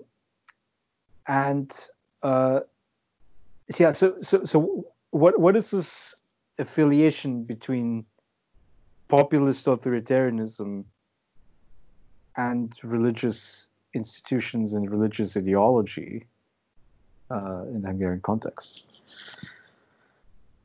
Well, I think Orban has started to talk about Christian democracy after he realized that his term illiberal democracy didn't work as well as he intended it to work. And I think it's an effort rebranding his ideology and approach to the state in a way that is more acceptable for his key Western European sponsors, mostly Angela Merkel and the German conservatives, where Christian democracy plays a central role, especially in Bavaria, the Christian Socialist Union. So those are central allies of Orban. and they are deeply conservative Christians, but they are not illiberals. And Orbán describing himself as an illiberal wasn't really a good way to stabilize this relationship. And Orbán relies heavily on the support of both German capital, but also the German conservative elites in general. So I would say, first of all, that the term Christian democracy is a relatively new one in Orbán's discourse, and it's just an ideological maneuver to legitimize himself globally after the fiasco of his illiberal framing. But beyond this, obviously, the church, both like the Catholic Church, but also other branches of Christianity in Hungary, they are important supporters of Orbán. And so for this, like, to understand this, you really have to consider the conflictual relationship between the church and the communist regimes or the state socialist regimes that existed before, which resulted in a heavily right-wing orientation among mid-level and high-level church leaders as well. So there's only very, very few outspoken progressive priests or religious figures in Hungary. Whereas if you look at other countries, most notably in Southern America, the church very frequently is, a progressive player. You have, like the type of Christianity represented by the current Pope and the liberation theology in Southern America. You could argue that it's part of a much more progressive culture. But in Eastern Europe, the church is really enmeshed with conservative culture, but also with the right in general. And this is something that Fidesz was very conscious, and Viktor Orbán was very conscious in building up. As you say, they started out as this radical liberal party. As youngsters, they were liberal, anarcho-liberals and anarcho-capitalists, libertarians. They were heavily against, the church in general. There are these, they were quite rude also with the clericals in the early 90s. But they realized that in order to dominate the right, they need to forge an alliance with the church. And that's why they have this small party called Christian Democratic Party, which is basically a non-existent party. Politically, it's non-existent, but organizationally, it's existent. And it provides the link to, that's the prime reason for their existence, is to secure the allegiance of religious leaders in Hungary. And as I've said, there are a few priests and religious leaders who are a bit more critical of Orbán, but in general, they play, and the church plays, a central role in securing the social foundations of the regime. And in return, the regime invests heavily in the church and provides resources. For example, not just building and renovating churches, but also converting public schools into religious schools run by the church. This is something that is a major tendency happening in Hungary, and it's of course a great way of disciplining and controlling students, right? If the school is not run not run publicly, but by the church, then it's a way of ideological indoctrination as well. But to what extent, are Hungarian voters mobilizable by Christianity, because I mean, I heard some experts say that you know, unlike Poland, you know, the Hungarian society isn't that religious, right? So, Yeah. But yet, you know, it's still somewhat effective for them to Yeah, mobilize so the it's, you know, population. it's a very, Orban has a very diverse strategy. So compared to Poland, the church is less important, and compared to Poland, the people are also less religious, and in general, religious ideology plays much less of a role in Hungary than in Poland. But on the other hand, especially in rural Hungary, the church is a very important organizational factor. So you have to take into consideration that Hungarian society is extremely atomized, and you don't really have any alternative networks. Everyone is bowling alone in Hungary, and the most important organization is the church in vast areas of the country and the state. So you have the state and you have the church, and in a few big cities you have NGOs. In some of the cities you have trade unions, and that's it. In most parts of the country, it's either the state, local governments, municipalities, or the church. So controlling the church, or at least having the allegiance of the church, is important, especially in rural areas.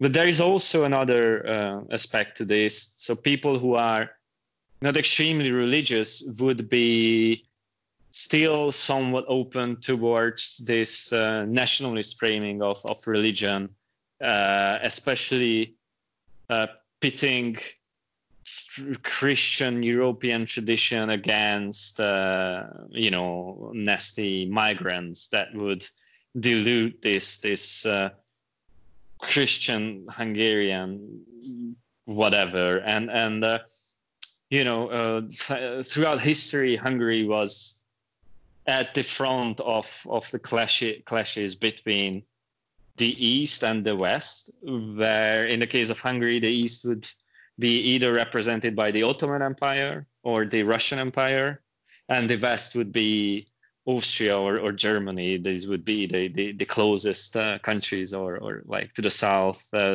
Historically, Italy was also important, and trade with Italian city-states was also very important. But Austria and Germany would be the closest representatives of the West. And then Hungary in between, acting as this this basically the front zone where also a lot of the clashes would happen, and this is deeply embedded in Hungarian national imaginary or national imagination. The castles scattered around Hungary serving to protect Christian Europe, with both Hungarians manning these castles and fighting off the barbarian Turks or non-Christian hordes. And Orban is playing on this. And this is popular among people who are not regular visitors of the church. But you also have to take into consideration that Orban is not commanding the majority of Hungarian population. I said before, he is deeply embedded, but he's winning mostly because the opposition is completely disembedded and much less organized than Fidesz. Yeah. But the majority of the population is not really enamored by Viktor Orban. So he's commanding a minority, but a big enough minority to win the elections. So that's also an important part of the story. Yeah, that's for sure. And I think another important institution that we have to reflect on is labor, or trade unions. And so in the socialist economy under the Kadar regime, Obviously, so there's a glorification of labor and trade unions, even though, I mean, a lot of the power was given to the party state, and there was, full employment, right? There was the central ideology given out by the Soviet Union, and there was a basic sense of security. But it seems to be that with the post-socialist transition, you dismantle the trade unions, and then after 2010, the tripartite regime gets abolished or weakened dramatically, and then 2 years ago you had what was called the slave law, right, where because of the massive labor shortage, there is more unpaid overtime. So can you reflect a little bit on the state of organized labor, or really disorganized labor, we might have to call it, in Hungary? Sure. In the meantime, I started to walk around. I hope you don't mind it. I just that's okay. Cut. Whatever helps you think. Sorry. Whatever helps you think. So. Yeah. No, I just have to stand up sometimes. I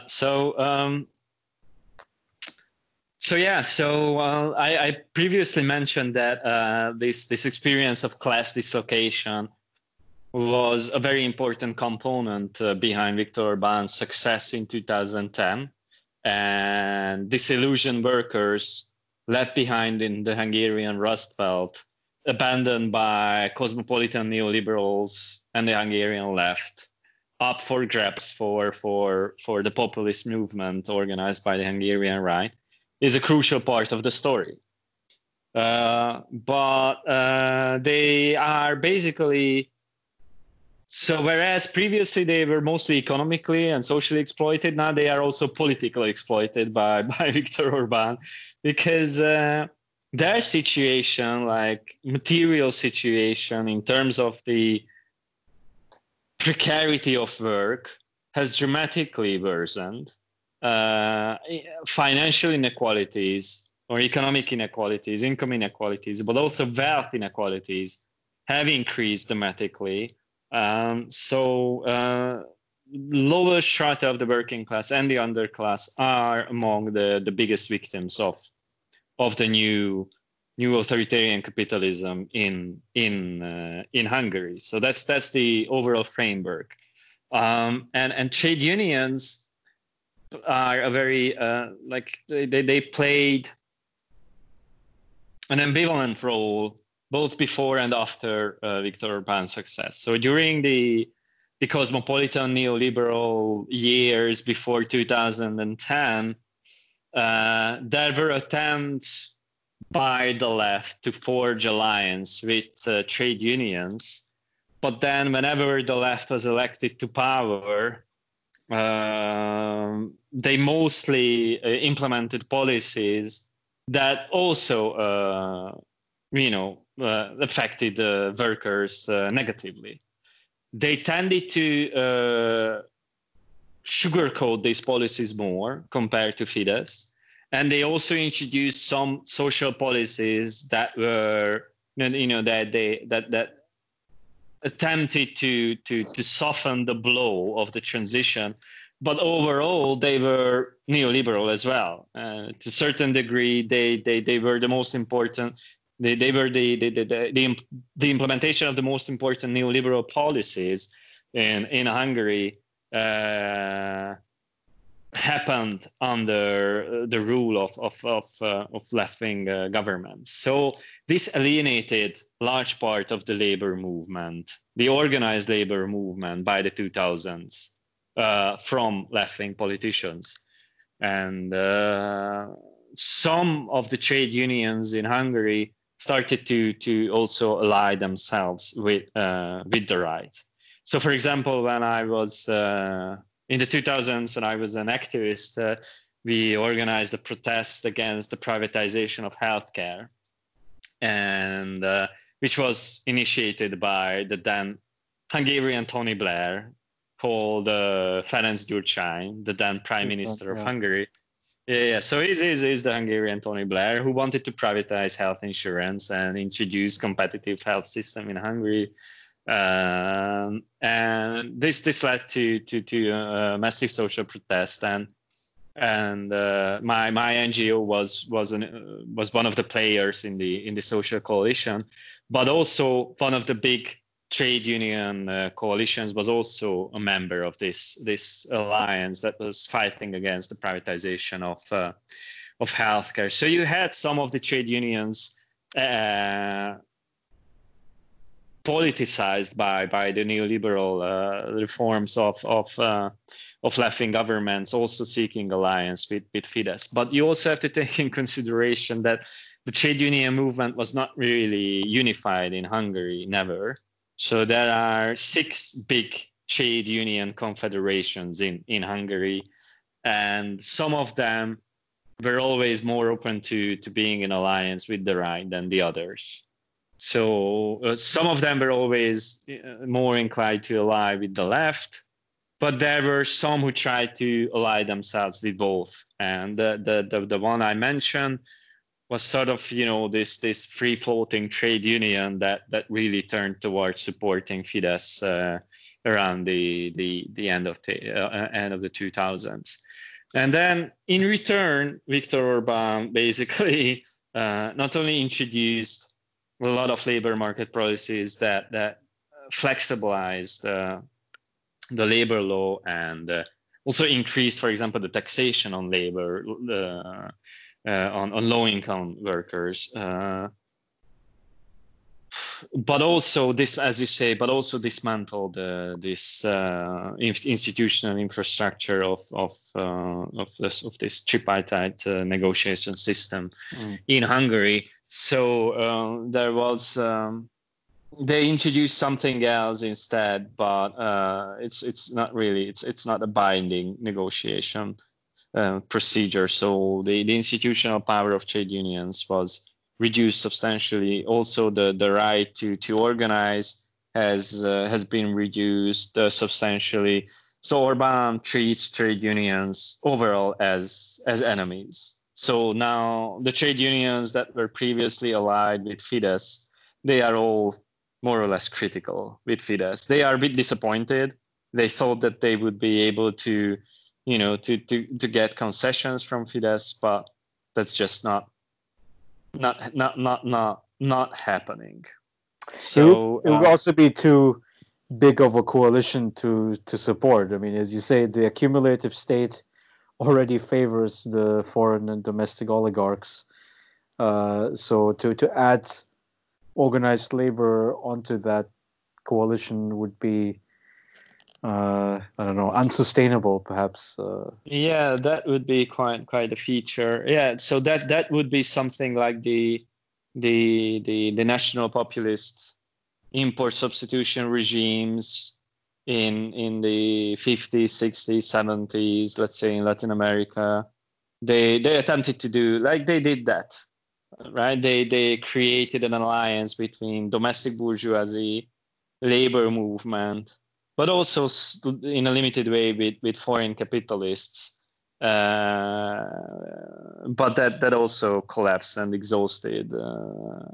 And obviously, most of the policies of Viktor Orbán is quite different in a way that it explicitly hurts the rights and status of workers and trade unions. But also you have to take into consideration that this is post-socialist in Eastern Europe, where during the socialist times, trade unions were part of the state structure, and this resulted in sort of a loss of legitimacy for trade unions. And during the transition, this was just made even worse by neoliberal reforms. And both left and right-wing elites, they attempted to do, like they did that, right? They created an alliance between domestic bourgeoisie, labor movement, but also in a limited way with foreign capitalists. And obviously, most of the policies of Viktor Orbán is quite different in a way that it explicitly hurts the rights and status of workers and trade unions. But also you have to take into consideration that this is post-socialist in Eastern Europe, where during the socialist times, trade unions were part of the state structure, and this resulted in sort of a loss of legitimacy for trade unions. And were not really interested in an institutional structure that would strengthen trade unions, because that would allow them to mobilize workers, and everyone knew that workers will be victims of neoliberalism introduced after the collapse of socialism. So no one really wanted strong trade unions, and trade unions were already losing because of their relationship with state socialism. So they didn't have much of symbolic capital to begin with, and then they didn't really receive support from the state.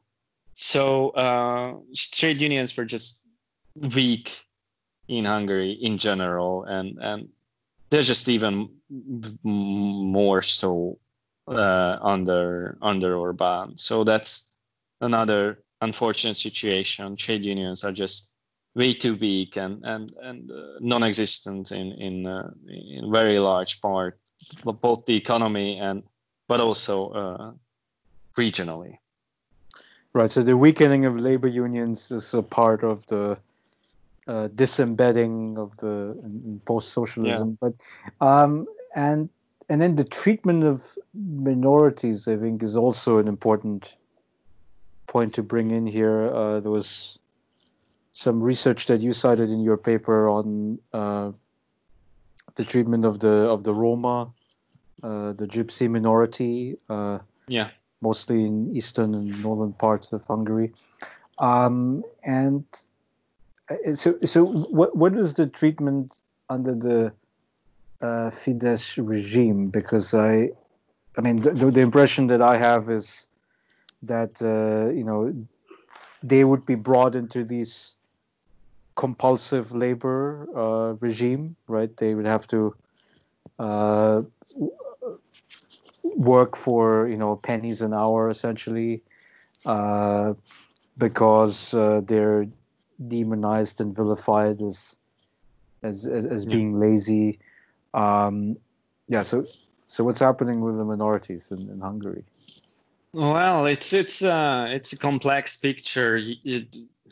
Very often Western commentators are too quick to say that Viktor Orbán is openly violating the rights of minorities, which is not true if you frame it this way. So he's again more clever than that, and he's certainly not helping their social integration. He's certainly not helping the cultural recognition of their rights, but he's also not openly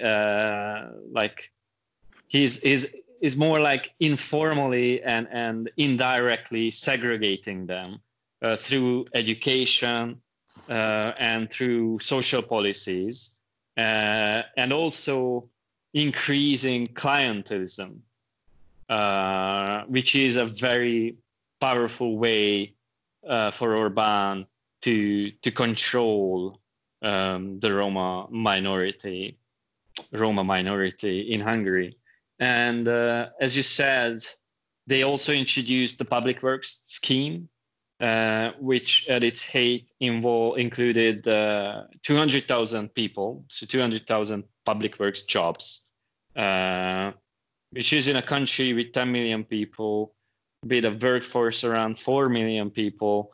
That's a significant number, and this is concentrated in rural areas where market-based jobs are very scarce, or in some cases non-existent, and those people who would be left behind in these areas without market-based jobs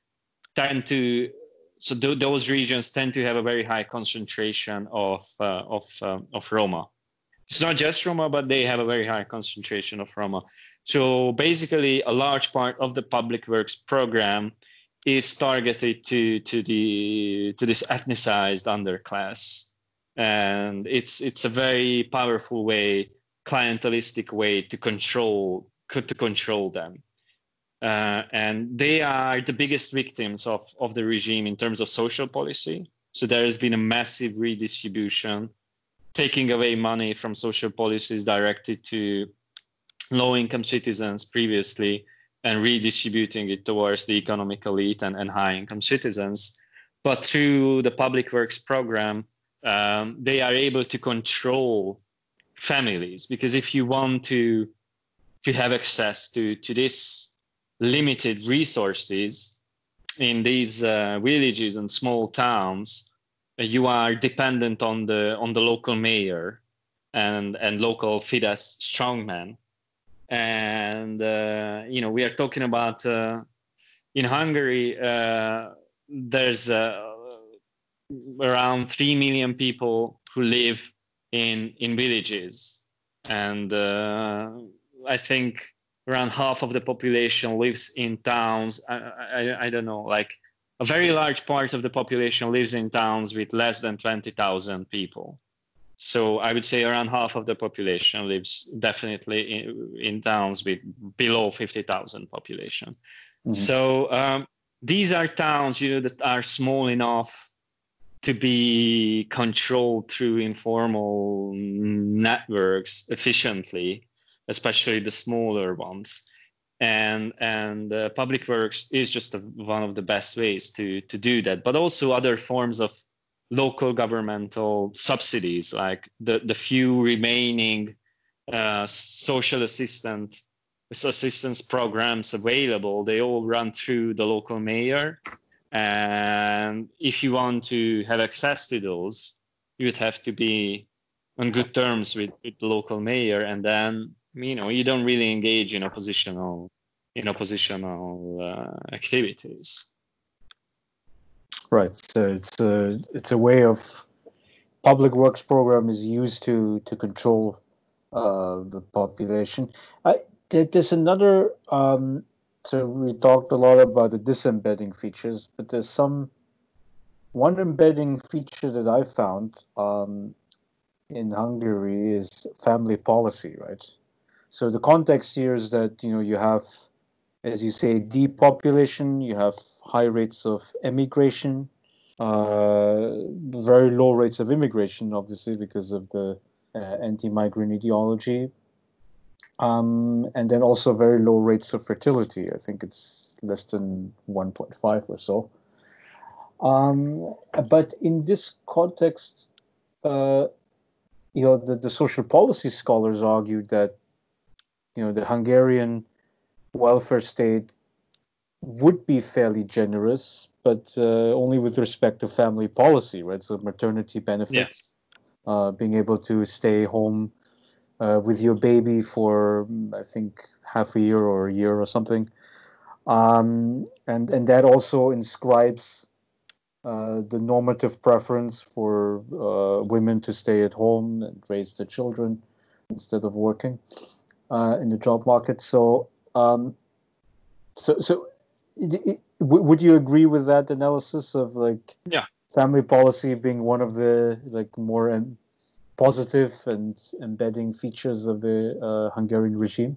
Well, I wouldn't say positive, but it's certainly a central pillar of the regime, and it allows Fidesz to brand itself as people friendly.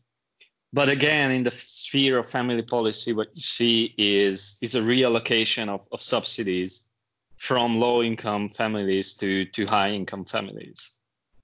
So the most important new subsidies are only available or mostly only available to people with high income or people who are able to take out loans. Like the larger loans you are able to take out, the more support you would get from the state.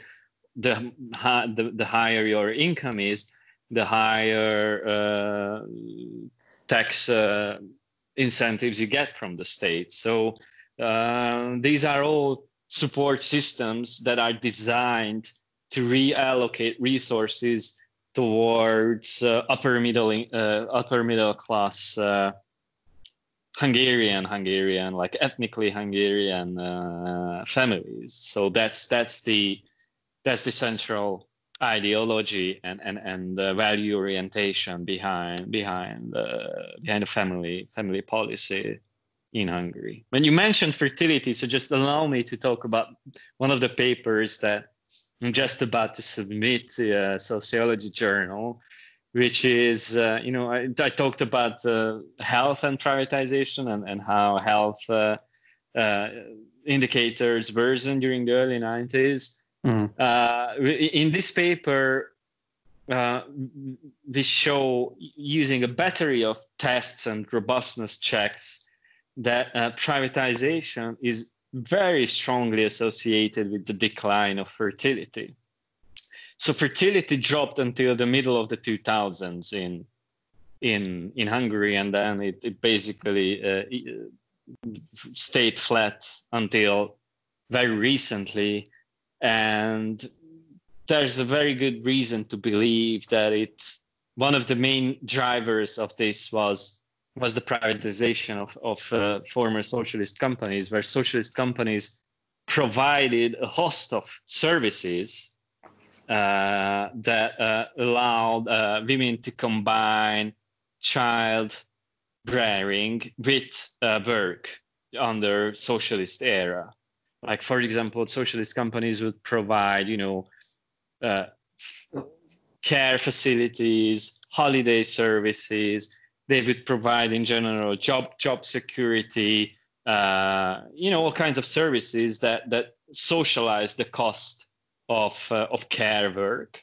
And this completely changed with the privatization of companies. So I hope the paper will be out. Let's say, peer review always takes a lot of time, and I hope it will be out in a in a year or so. So and then I think it quite convincingly shows that it's associated. Privatization is associated with fertility, both using Hungarian company and town level data, but also using data on Eastern European countries. So I also assembled a data set on post-socialist countries using EBRD privatization index and fertility, and also at the Eastern European level, including more than 20 countries, you find the same association. Privatization goes up, fertility goes down. So there you talk about the lived experience of transition from the perspective of families. It introduced new uncertainties and wiped out those regimes that were designed to socialize the cost of care work, which contributed to the decline of fertility. And Orbán is strategically utilizing again this experience. There is this nationalist fear of population decline, and the need to invest into good Hungarian mothers to produce Hungarian children, which is rooted in real trends. A trend, again, associated with transition from socialism to capitalism. But Orbán's solution is not some kind of Scandinavian welfare state that, in sociological research is established to be a very powerful way to socialize the cost of care work and contributes to better fertility indicators or higher fertility indicators in Scandinavian countries.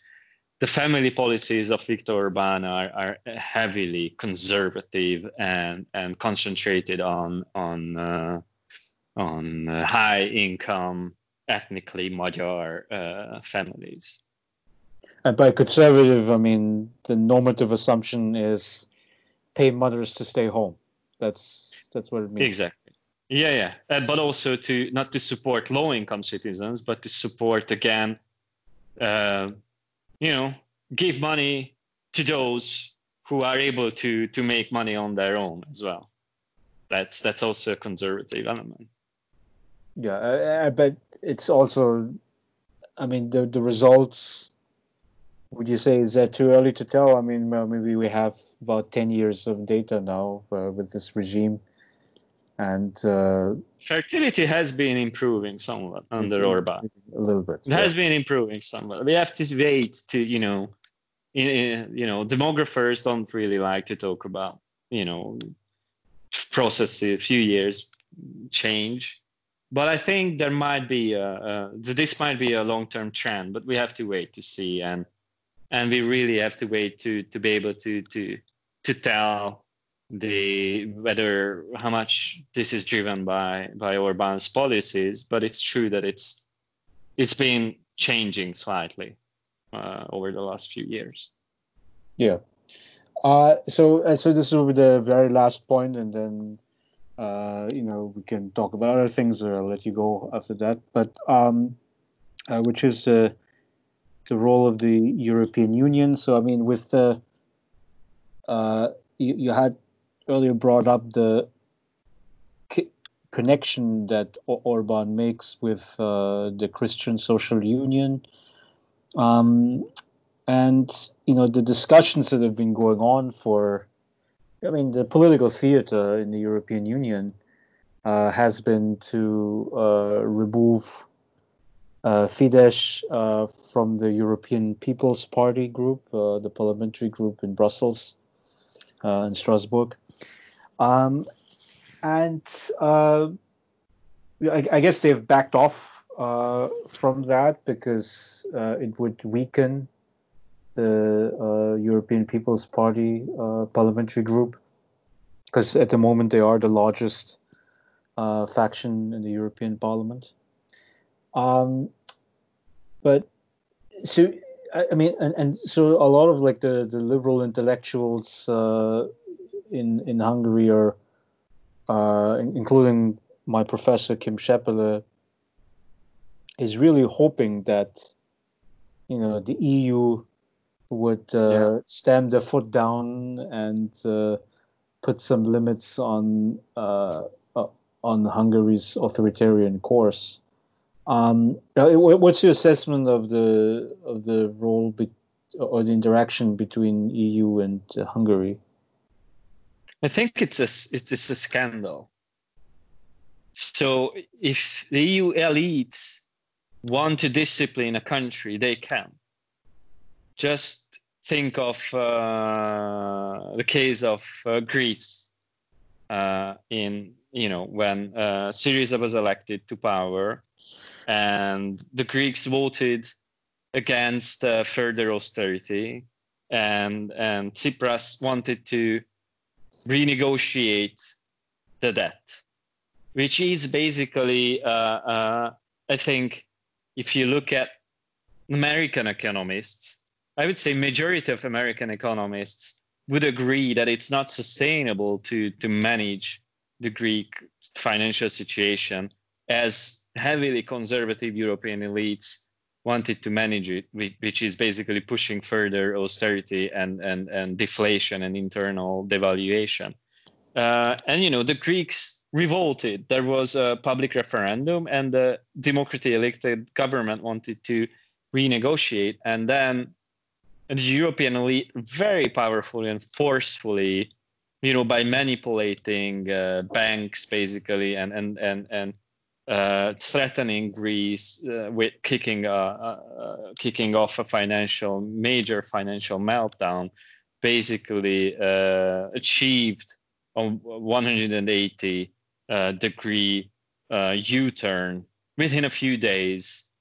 Cyprus was forced to lay down the weapons and just accept an even worse austerity package than that was voted down by the Greeks. So if the EU elite wants to do something, they have the power and they know how to do it. But this is not happening in Eastern Europe. Like Viktor Orbán has been in power for 10 years now, and with the exception of a few verbal condemnations and European parliamentary resolution condemning the state of democracy in Hungary, effectively nothing has happened. So I think it shows the way the EU works, which is basically fundamentally built on financial integration and driven by an economic logic. I wouldn't say that the EU is completely neoliberal, but it's definitely, most importantly, driven by a financial and economic logic. And as long as Viktor Orbán plays by the rules of this economic logic, and as long as German transnational corporations are happy, I don't think that the EU elites would really step up and do much about Hungary. In terms of values, I do believe that they would probably want to do something, but also there's not really precedent how to handle the situation like this, which makes it harder.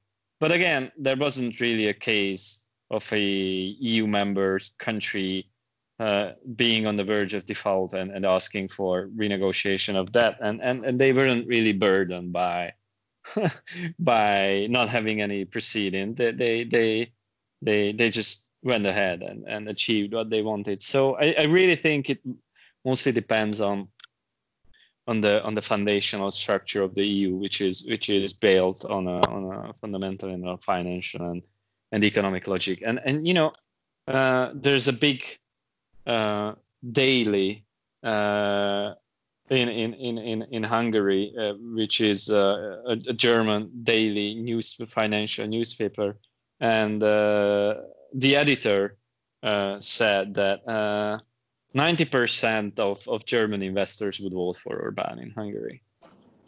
So this is in line with my research, where I find that there's no dissent coming from. It's not just Germans, it's generally transnational capital in Hungary is happy. Which country in Europe has the lowest level of taxation, corporate taxation? Guess which one? It's Hungary. 9% corporate tax rate. 9%. And you could continue listing policies that are just extremely favorable for big capital and foreign investors. Also favorable for domestic capital, but certainly favorable for transnational corporations as well. So they are big supporters of Viktor Orbán. And, like German capital plays a very important role behind the CDU. So through the CDU, it plays a central role in European political life. And as long as Orbán plays this game cleverly, I think he's safe. Now, there are some signs that maybe the rule of law might be a consideration when deciding and allocating budgetary resources at the EU level. But we really have to wait how this will play out. And my impression is that, this again will just be, just a slight step ahead, so that politicians are able to say that they are doing something without really doing anything. But we have to wait. Well, I read the latest radio interview with Orbán, and he described the latest negotiation on the EU budget, the coronavirus aid, as a victory for himself. Yeah. Obviously, it's a bit of an overstatement, I think. So he's a good salesman, and he is selling this as a big victory, but he didn't really manage to take off the rule of law conditionality. So they will continue negotiating this. But then, on the other hand, it's also not a victory for people who want more democratic control from the side of the EU, because they didn't really decide anything. They will just continue negotiating and trying to find a solution. So yeah, but so even if you put on paper like a rule of law stipulation, is Brussels going to send bureaucrats to Budapest and check up on them and make sure that I think they could. They could, like the amount of money that Viktor Orbán and his friends are channeling towards cronies is just extreme. So, but they are also channeling tons of money to transnational corporations. So I think there would be a way to use this evidence to do something, but I don't know. There's a lack of political willingness, I think, and it has a lot to do with the European People's Party, the need for the votes that Orban delivers. He's a big player within the European People's Party. Hungary is a small to medium-sized country in European dimension, but because Fidesz is such a big player in Hungary, he delivers most of the votes. He gets most of the votes at the EP elections. So which means Fidesz is an important player within the EPP. So EPP people will want to have those votes inside the European Parliament. And then on the other hand, you have European capital, which is happy in Europe. So I don't see that this would change dramatically in the near future. Yeah, so let's maybe conclude on maybe some bigger thoughts here. So where do you see the Hungarian politics going? I mean, is it possible to imagine a post-Orban world? I mean, obviously, he's a normal human being, so he's going to have to pass away at some point. But I guess it's sort of like corrupt power system, you could say. Is there some light possible in Hungary? There's always a reason to be optimistic, and although the situation is quite depressing, I would say there's always chances for renewal, and politics is just such an unpredictable system. Structurally, Fidesz is in a good position. Deeply embedded in society. The opposition is fragmented. The embeddedness of the opposition is just much worse. Trade unions are weak. Also, the ideology and the narrative identity of the opposition is just not that much competitive with Viktor Orban's populist narrative. So they would have to also invest in a new political identity, building up their organization. So there's a lot of work to be done for the opposition. But regimes like this usually change when there is a crisis, and then crisis opens up opportunity to restructure resources and open up new opportunities. So what the opposition has to do, I think, is to organize, to be ready when there's a shift in fortune. They have to be really able to present a new vision for Hungary.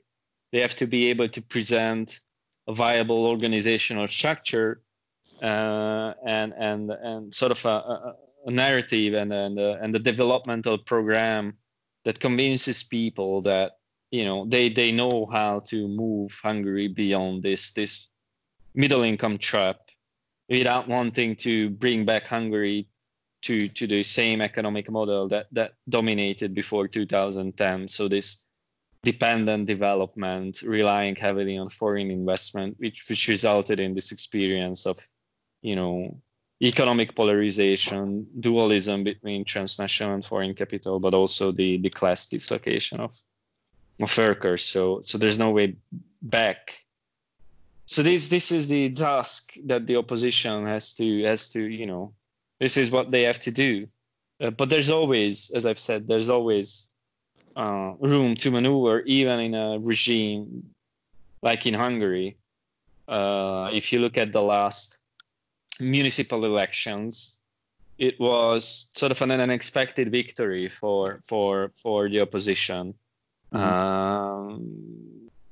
My former friend and a guy whom we funded the party together is now the mayor of Budapest. So he is probably the currently the most important figure of the opposition, and a lot depends on him and his maneuvering. Although the party beyond him is small, but he's symbolically as a political figure, he's quite central as the mayor of Budapest. And there were other few towns around the country that the opposition was able to conquer. So that opens up some possibilities to organize. Yeah, I still recall, I think on the Twitter feed of the mayor of Istanbul, who comes from the opposition party in Turkey,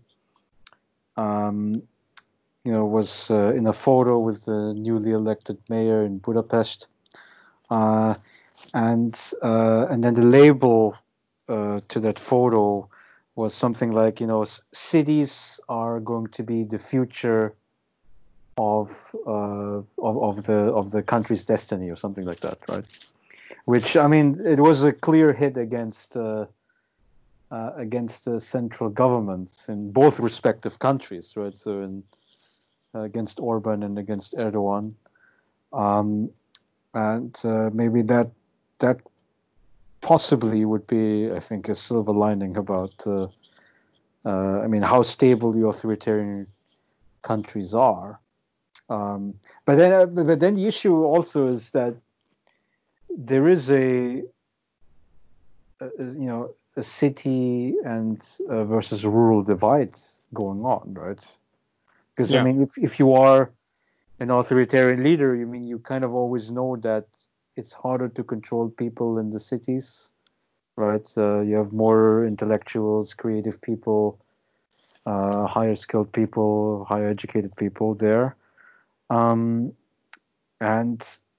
the way how you would hold the power system together is basically by controlling the countryside, restricting flows of information there, and so that will be a key struggle, right? Because I mean, in Hungary, I mean, you have the main city, Budapest, and then maybe some secondary cities, but they're much smaller than Budapest, right? So exactly. Yeah, so those. But that's a key struggle for, let's say, progressives in the West or the global North. That's the key struggle for progressives everywhere.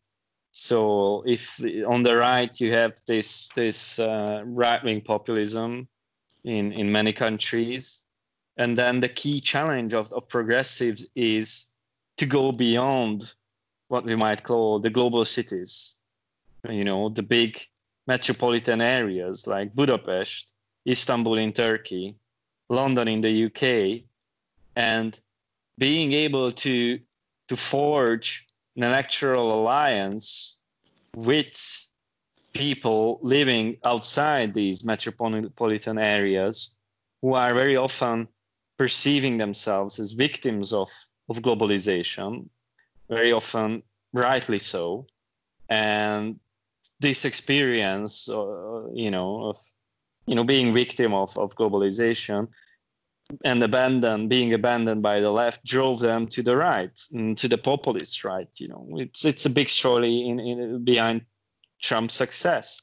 It's the big story behind Brexit, and how the Labour Party, was wiped out in former rural labor areas, and now the most way most important electoral base is in London.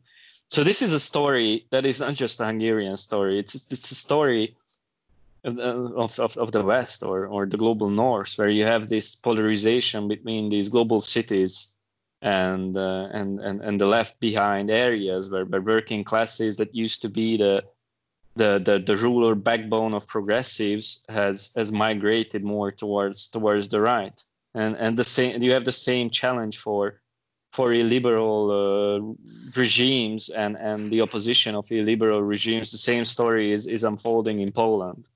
You have a liberal opposition concentrated in the biggest cities, but then the rural areas, but also working classes, rural working classes outside, let's say Warsaw and some of the big cities in Poland, are the most important base of the Kaczynski party and right-wing populism in Poland. And there the challenge is again, is the left or progressives, are they able to go beyond metropolitan middle classes and talk to rural working classes? That's, I think, and win their alliance, or that's I think the major challenge for progressives at the moment. Well, I mean, so if you recall Gustav Asping Andersen's book about welfare states, and he sort of describes the historical sociological rise of social democracy in Scandinavia, and a big part of it is that the working class, and you could say the rural class, which is peasants essentially, were able to coalesce into the same political party, into the Social Democratic Labour Party in Sweden. And then something similar happened in, I believe, in Norway. But you see, even though I would say that social democracy is the most hopeful narrative inside of capitalism, right? Over the last really 2 centuries of our experience with capitalism, I still think that it's not enough.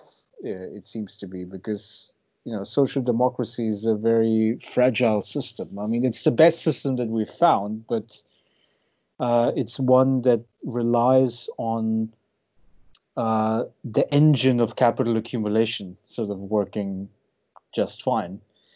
And for various reasons, I mean, I think we can't go on to continue that path. I mean, first of all, demographically, I mean, we're burning out. I mean, you have lower rates of fertility all over the Western world and East Asia, etc. I mean, the only geographic region with demographic dynamism is Sub-Saharan Africa. And then those are, of course, not the leaders of capitalism. So that's the one. And then the other thing that's burning out is, of course, our planet, quite literally, right? The climate change. And then, of course, the risks that we have in globalization, which is the pandemic, right? The fact that we could no longer do face-to-face interactions in the same way. So I was wondering, I mean, with all of these, external constraints on capital accumulation, whether we should maybe take seriously again, like, I don't know, you could say ecological socialism, right? Which I guess it's the idea of like maybe reduce, the complexity in society, and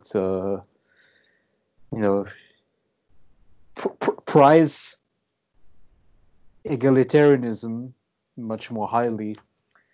Egalitarianism and simplicity economically, right? Which some people might condemn. It's like, oh, you're promoting poverty, right? But I think within a limited planet, I think that's the only survival strategy. I mean, do you have any thoughts on that? Sure. So this is a huge topic, man. So I was responsible for coordinating some of the policy work of a green left party in Hungary. So I could go on talking about the environmental and green correction of social democracy for hours again. And I certainly do believe that there's no way back to social democracy as we knew it before the neoliberal revolution of the end of the 70s, let's say. So you might call this, that era, the golden age of capitalism. But as you say, it had a it was a good way of internalizing some of the social externalities of capitalism, through the welfare compromise, but it externalized the environmental costs of the regime, and had no solution for that. So you definitely need a green environmental fix also, but you also need to bring back some of the elements of social democracy that ensured, social cohesion, and for that you need to change the balance of power as well. So this requires definitely organizing against those powers that are interested in maintaining the current system of accumulation, and through that installing a social and environmentally informed 21st century social democracy, or democratic socialism, which also has to be more bottom up, I think, than the bureaucratic tradition of labor organizing and social democracy, which was one of the reasons of the demise of social democratic parties, is the bureaucratization of the left. And you certainly need to radicalize democracy in the 21st century, and you have more tools to do that. Whether you will call this, capitalism or some form of, I don't know, eco-socialism, I don't know. That's something for future generations to tell. But it's true that the only way ahead is to significantly reduce the scope of competition and the profit logic that has a built-in tendency to externalize social and environmental costs.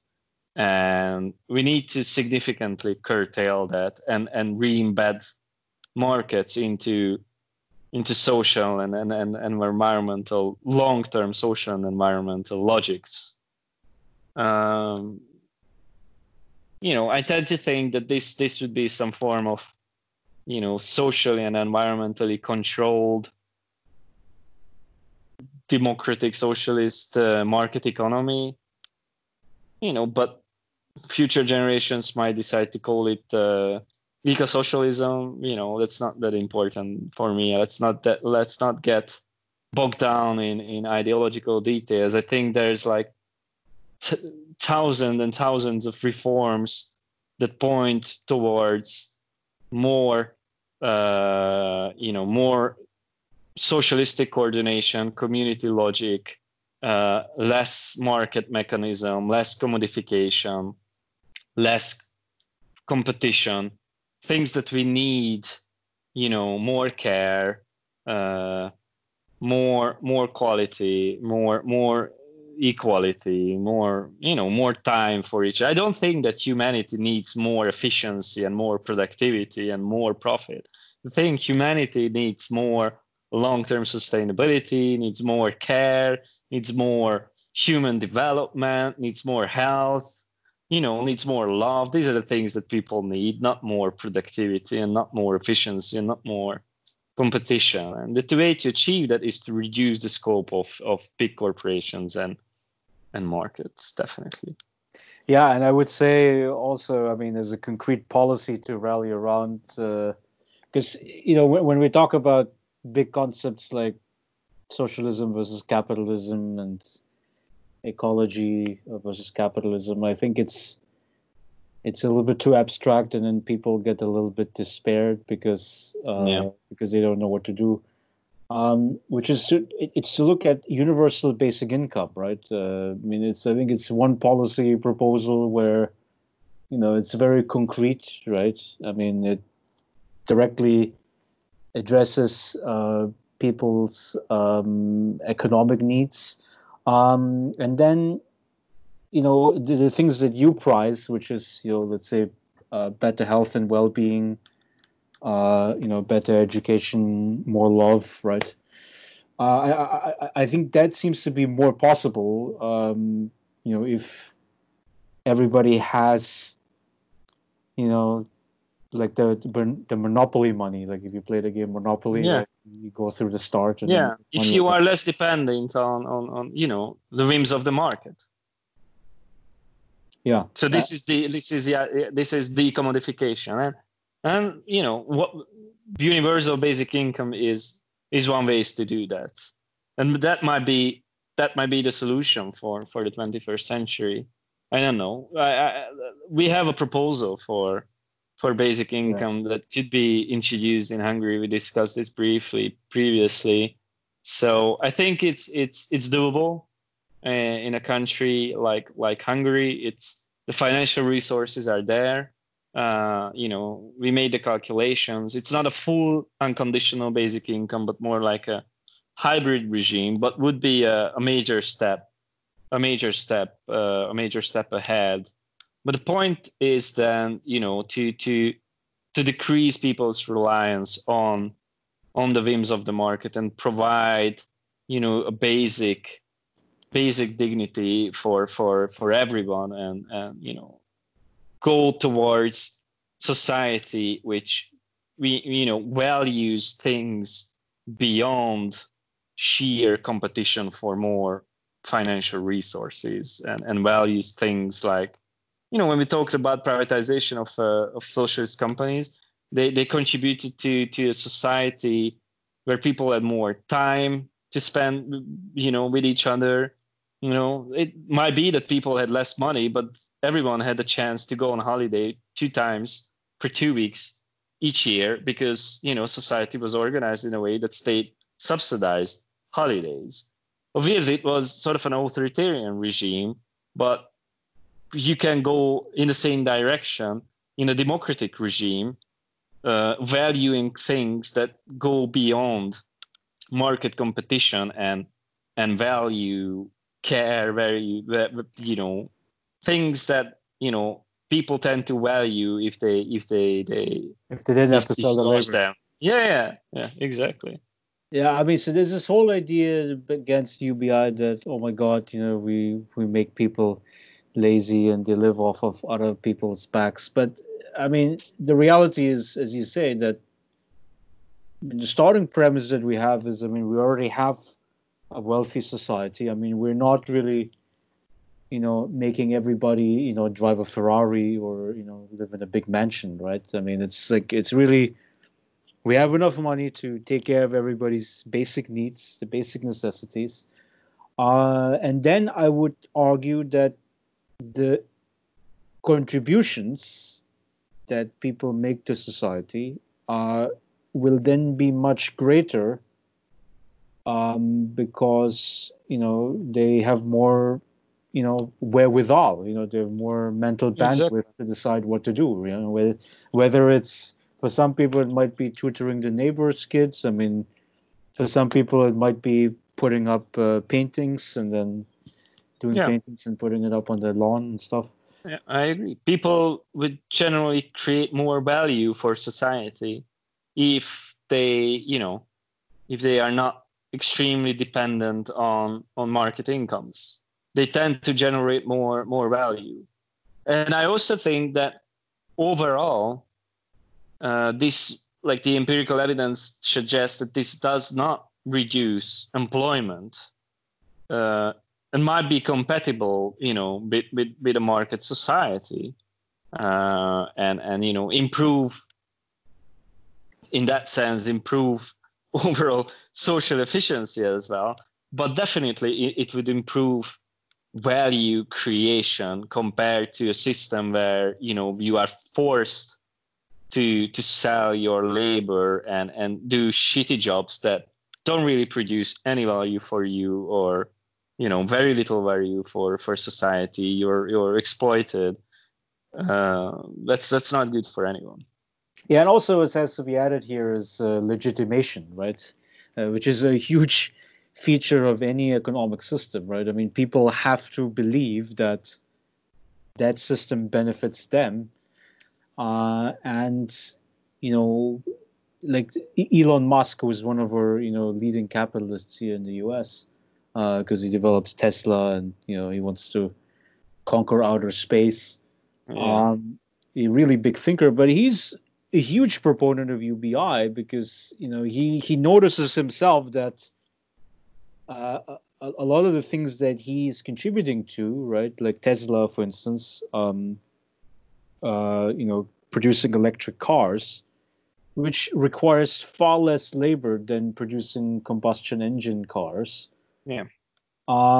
So he already knows, okay, this is where society is headed, right? I mean, not very labor intensive. I mean, you need some labor that's high skilled, but overall less labor intensity. And let's give everybody a UBI because I don't want, how should I say, I don't want the mob to go after me, basically, right?